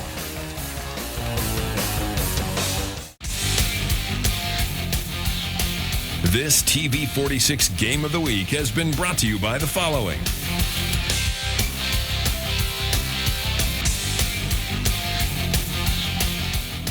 Welcome, everybody, to the Welch Packaging postgame show after Northwood defeats Jimtown 46-30 with Bob Nagel, Chuck Freeby high atop Knapp Field, and partner, a wild start to the 2016 season. Terrific start. I mean, we saw the ebb and flow in that ball game, 22-0, and then 30-22 the other way. And then you're looking for heroes, and you're saying, you know, Northwood's got to get up off the mat, and they did. They found a way to get it done. Both teams helped the other team, but I think we saw two very good football teams here tonight. You look for a player who would be our fulfilling the promise IU South Bend player of the game. Bo Hunt has found one down on the Northwood sideline. Bo? The 46th player of the game, Trey Belinsky from the Northwood Panthers. You guys started out on fire tonight. Then the tides changed a little bit. Just talk about how that affected you guys in the first half. You know, we came out really well, and I thought we played really well, and especially the first quarter. But you know, the second quarter we had some turnovers. I had 2 interceptions, and you know, we had a couple of turnovers, and then they kind of got hot in the second quarter. Third quarter, they come out again. They take the lead, and it wasn't until late in the fourth quarter that you guys actually were able to get some turnovers and take the lead for good. Yeah, we just said we had to keep to the process. You know, keep to our game plan. We were confident that if we just kept to it, then we could get the win. A lot of playmakers out there besides yourself with the Yoders, Minnick with the big interceptions. Talk about your other teammates. I can't say enough about those guys. You know, I couldn't do my job if I didn't have those guys. You know, heck of a botch snap by Brayton Yoder. He picks it up, makes a few guys miss, and gets in the end zone. That's a heck of a play. And then Bronson Yoder as well, just making plays, and Drew getting that interception. That was just huge for us. Big rivalry game here to start out the year with you guys. Where do you guys go from here? You know, we'll see some stuff on film tomorrow that you know, we gotta get better at, and I say that's where we start. We start tomorrow in the film room, see what we need to do to get better, and work on that for next week. Trey, good luck to you guys. We'll see you down the line. Thank you. Back to you guys. All right, thank you, Bo. And now it's time for our Indiana Criminal Justice Institute play of the game. A play that looked like it was going to be a disaster for Northwood. It wound up being one for Jimtown because it turned the game around. Well, I'm sure the Jimmies are saying I had my assignment here and there, but, you know, we didn't know what was going to happen, and the bot snap, and but there were so many big plays in this game. But, again, Brayton Yoder, you wait for your chance. Everybody, coaches always say, be ready. He jumped in there, made a play, turned the game around, helped the team win. Certainly turned the momentum around, and we thank Indiana Criminal Justice Institute for their support of high school athletics. Next Friday night, we're on the banks of the Elkhart River. Elkhart Central going to have to bounce back from a heartbreaking defeat at the hands of Elkhart Memorial tonight and take on an improving Goshen club, and we'll have that one for you next Friday night at 11. But I'm sure we'll hear from these two teams as the season rolls on. No question about it. And again, there were so many heroes on both sides. If Jimtown had won, we had 4 or 5 guys to pick from. Northwood found a way to win, had 4 or 5 guys to pick from. But both coaches got to be proud of the effort, no matter what happened. But again, you got to tighten it up, and that'll happen as the season goes along. And a terrific treat for us to start the season. On a hot, humid night, our thanks to our TV46 crew who brought you this one. Led by the bubbly one, Champagne Tony Beltran, and he had the usual support from folks like Tommy Ward in the audio booth, Tom Tahara working the graphics tonight, our engineer Mike Doherty, and the list goes on and on. As we told you, next Friday night, we're at Rice Field. But a guy that won't be at Rice Field, David Prasinski, our intern, our parabolic operator, leaving us. What good are you? One game and you're gone? He gone. Go back to college. Anyway, Next Friday night, 11, Saturday morning at 9, it's high school football. Elkhart Central takes on Goshen. We hope you'll join us then. Once again, the final score from Neff Field on the banks of the Bongo. Northwood 46 and Jimtown 30. Don't forget to follow us all season long on 46 Sports on Twitter. For my broadcast partners, the Hall of Famers Bob Nagel and Bo Hunt, Chuck Freebie saying so long from beautiful Bongo Township.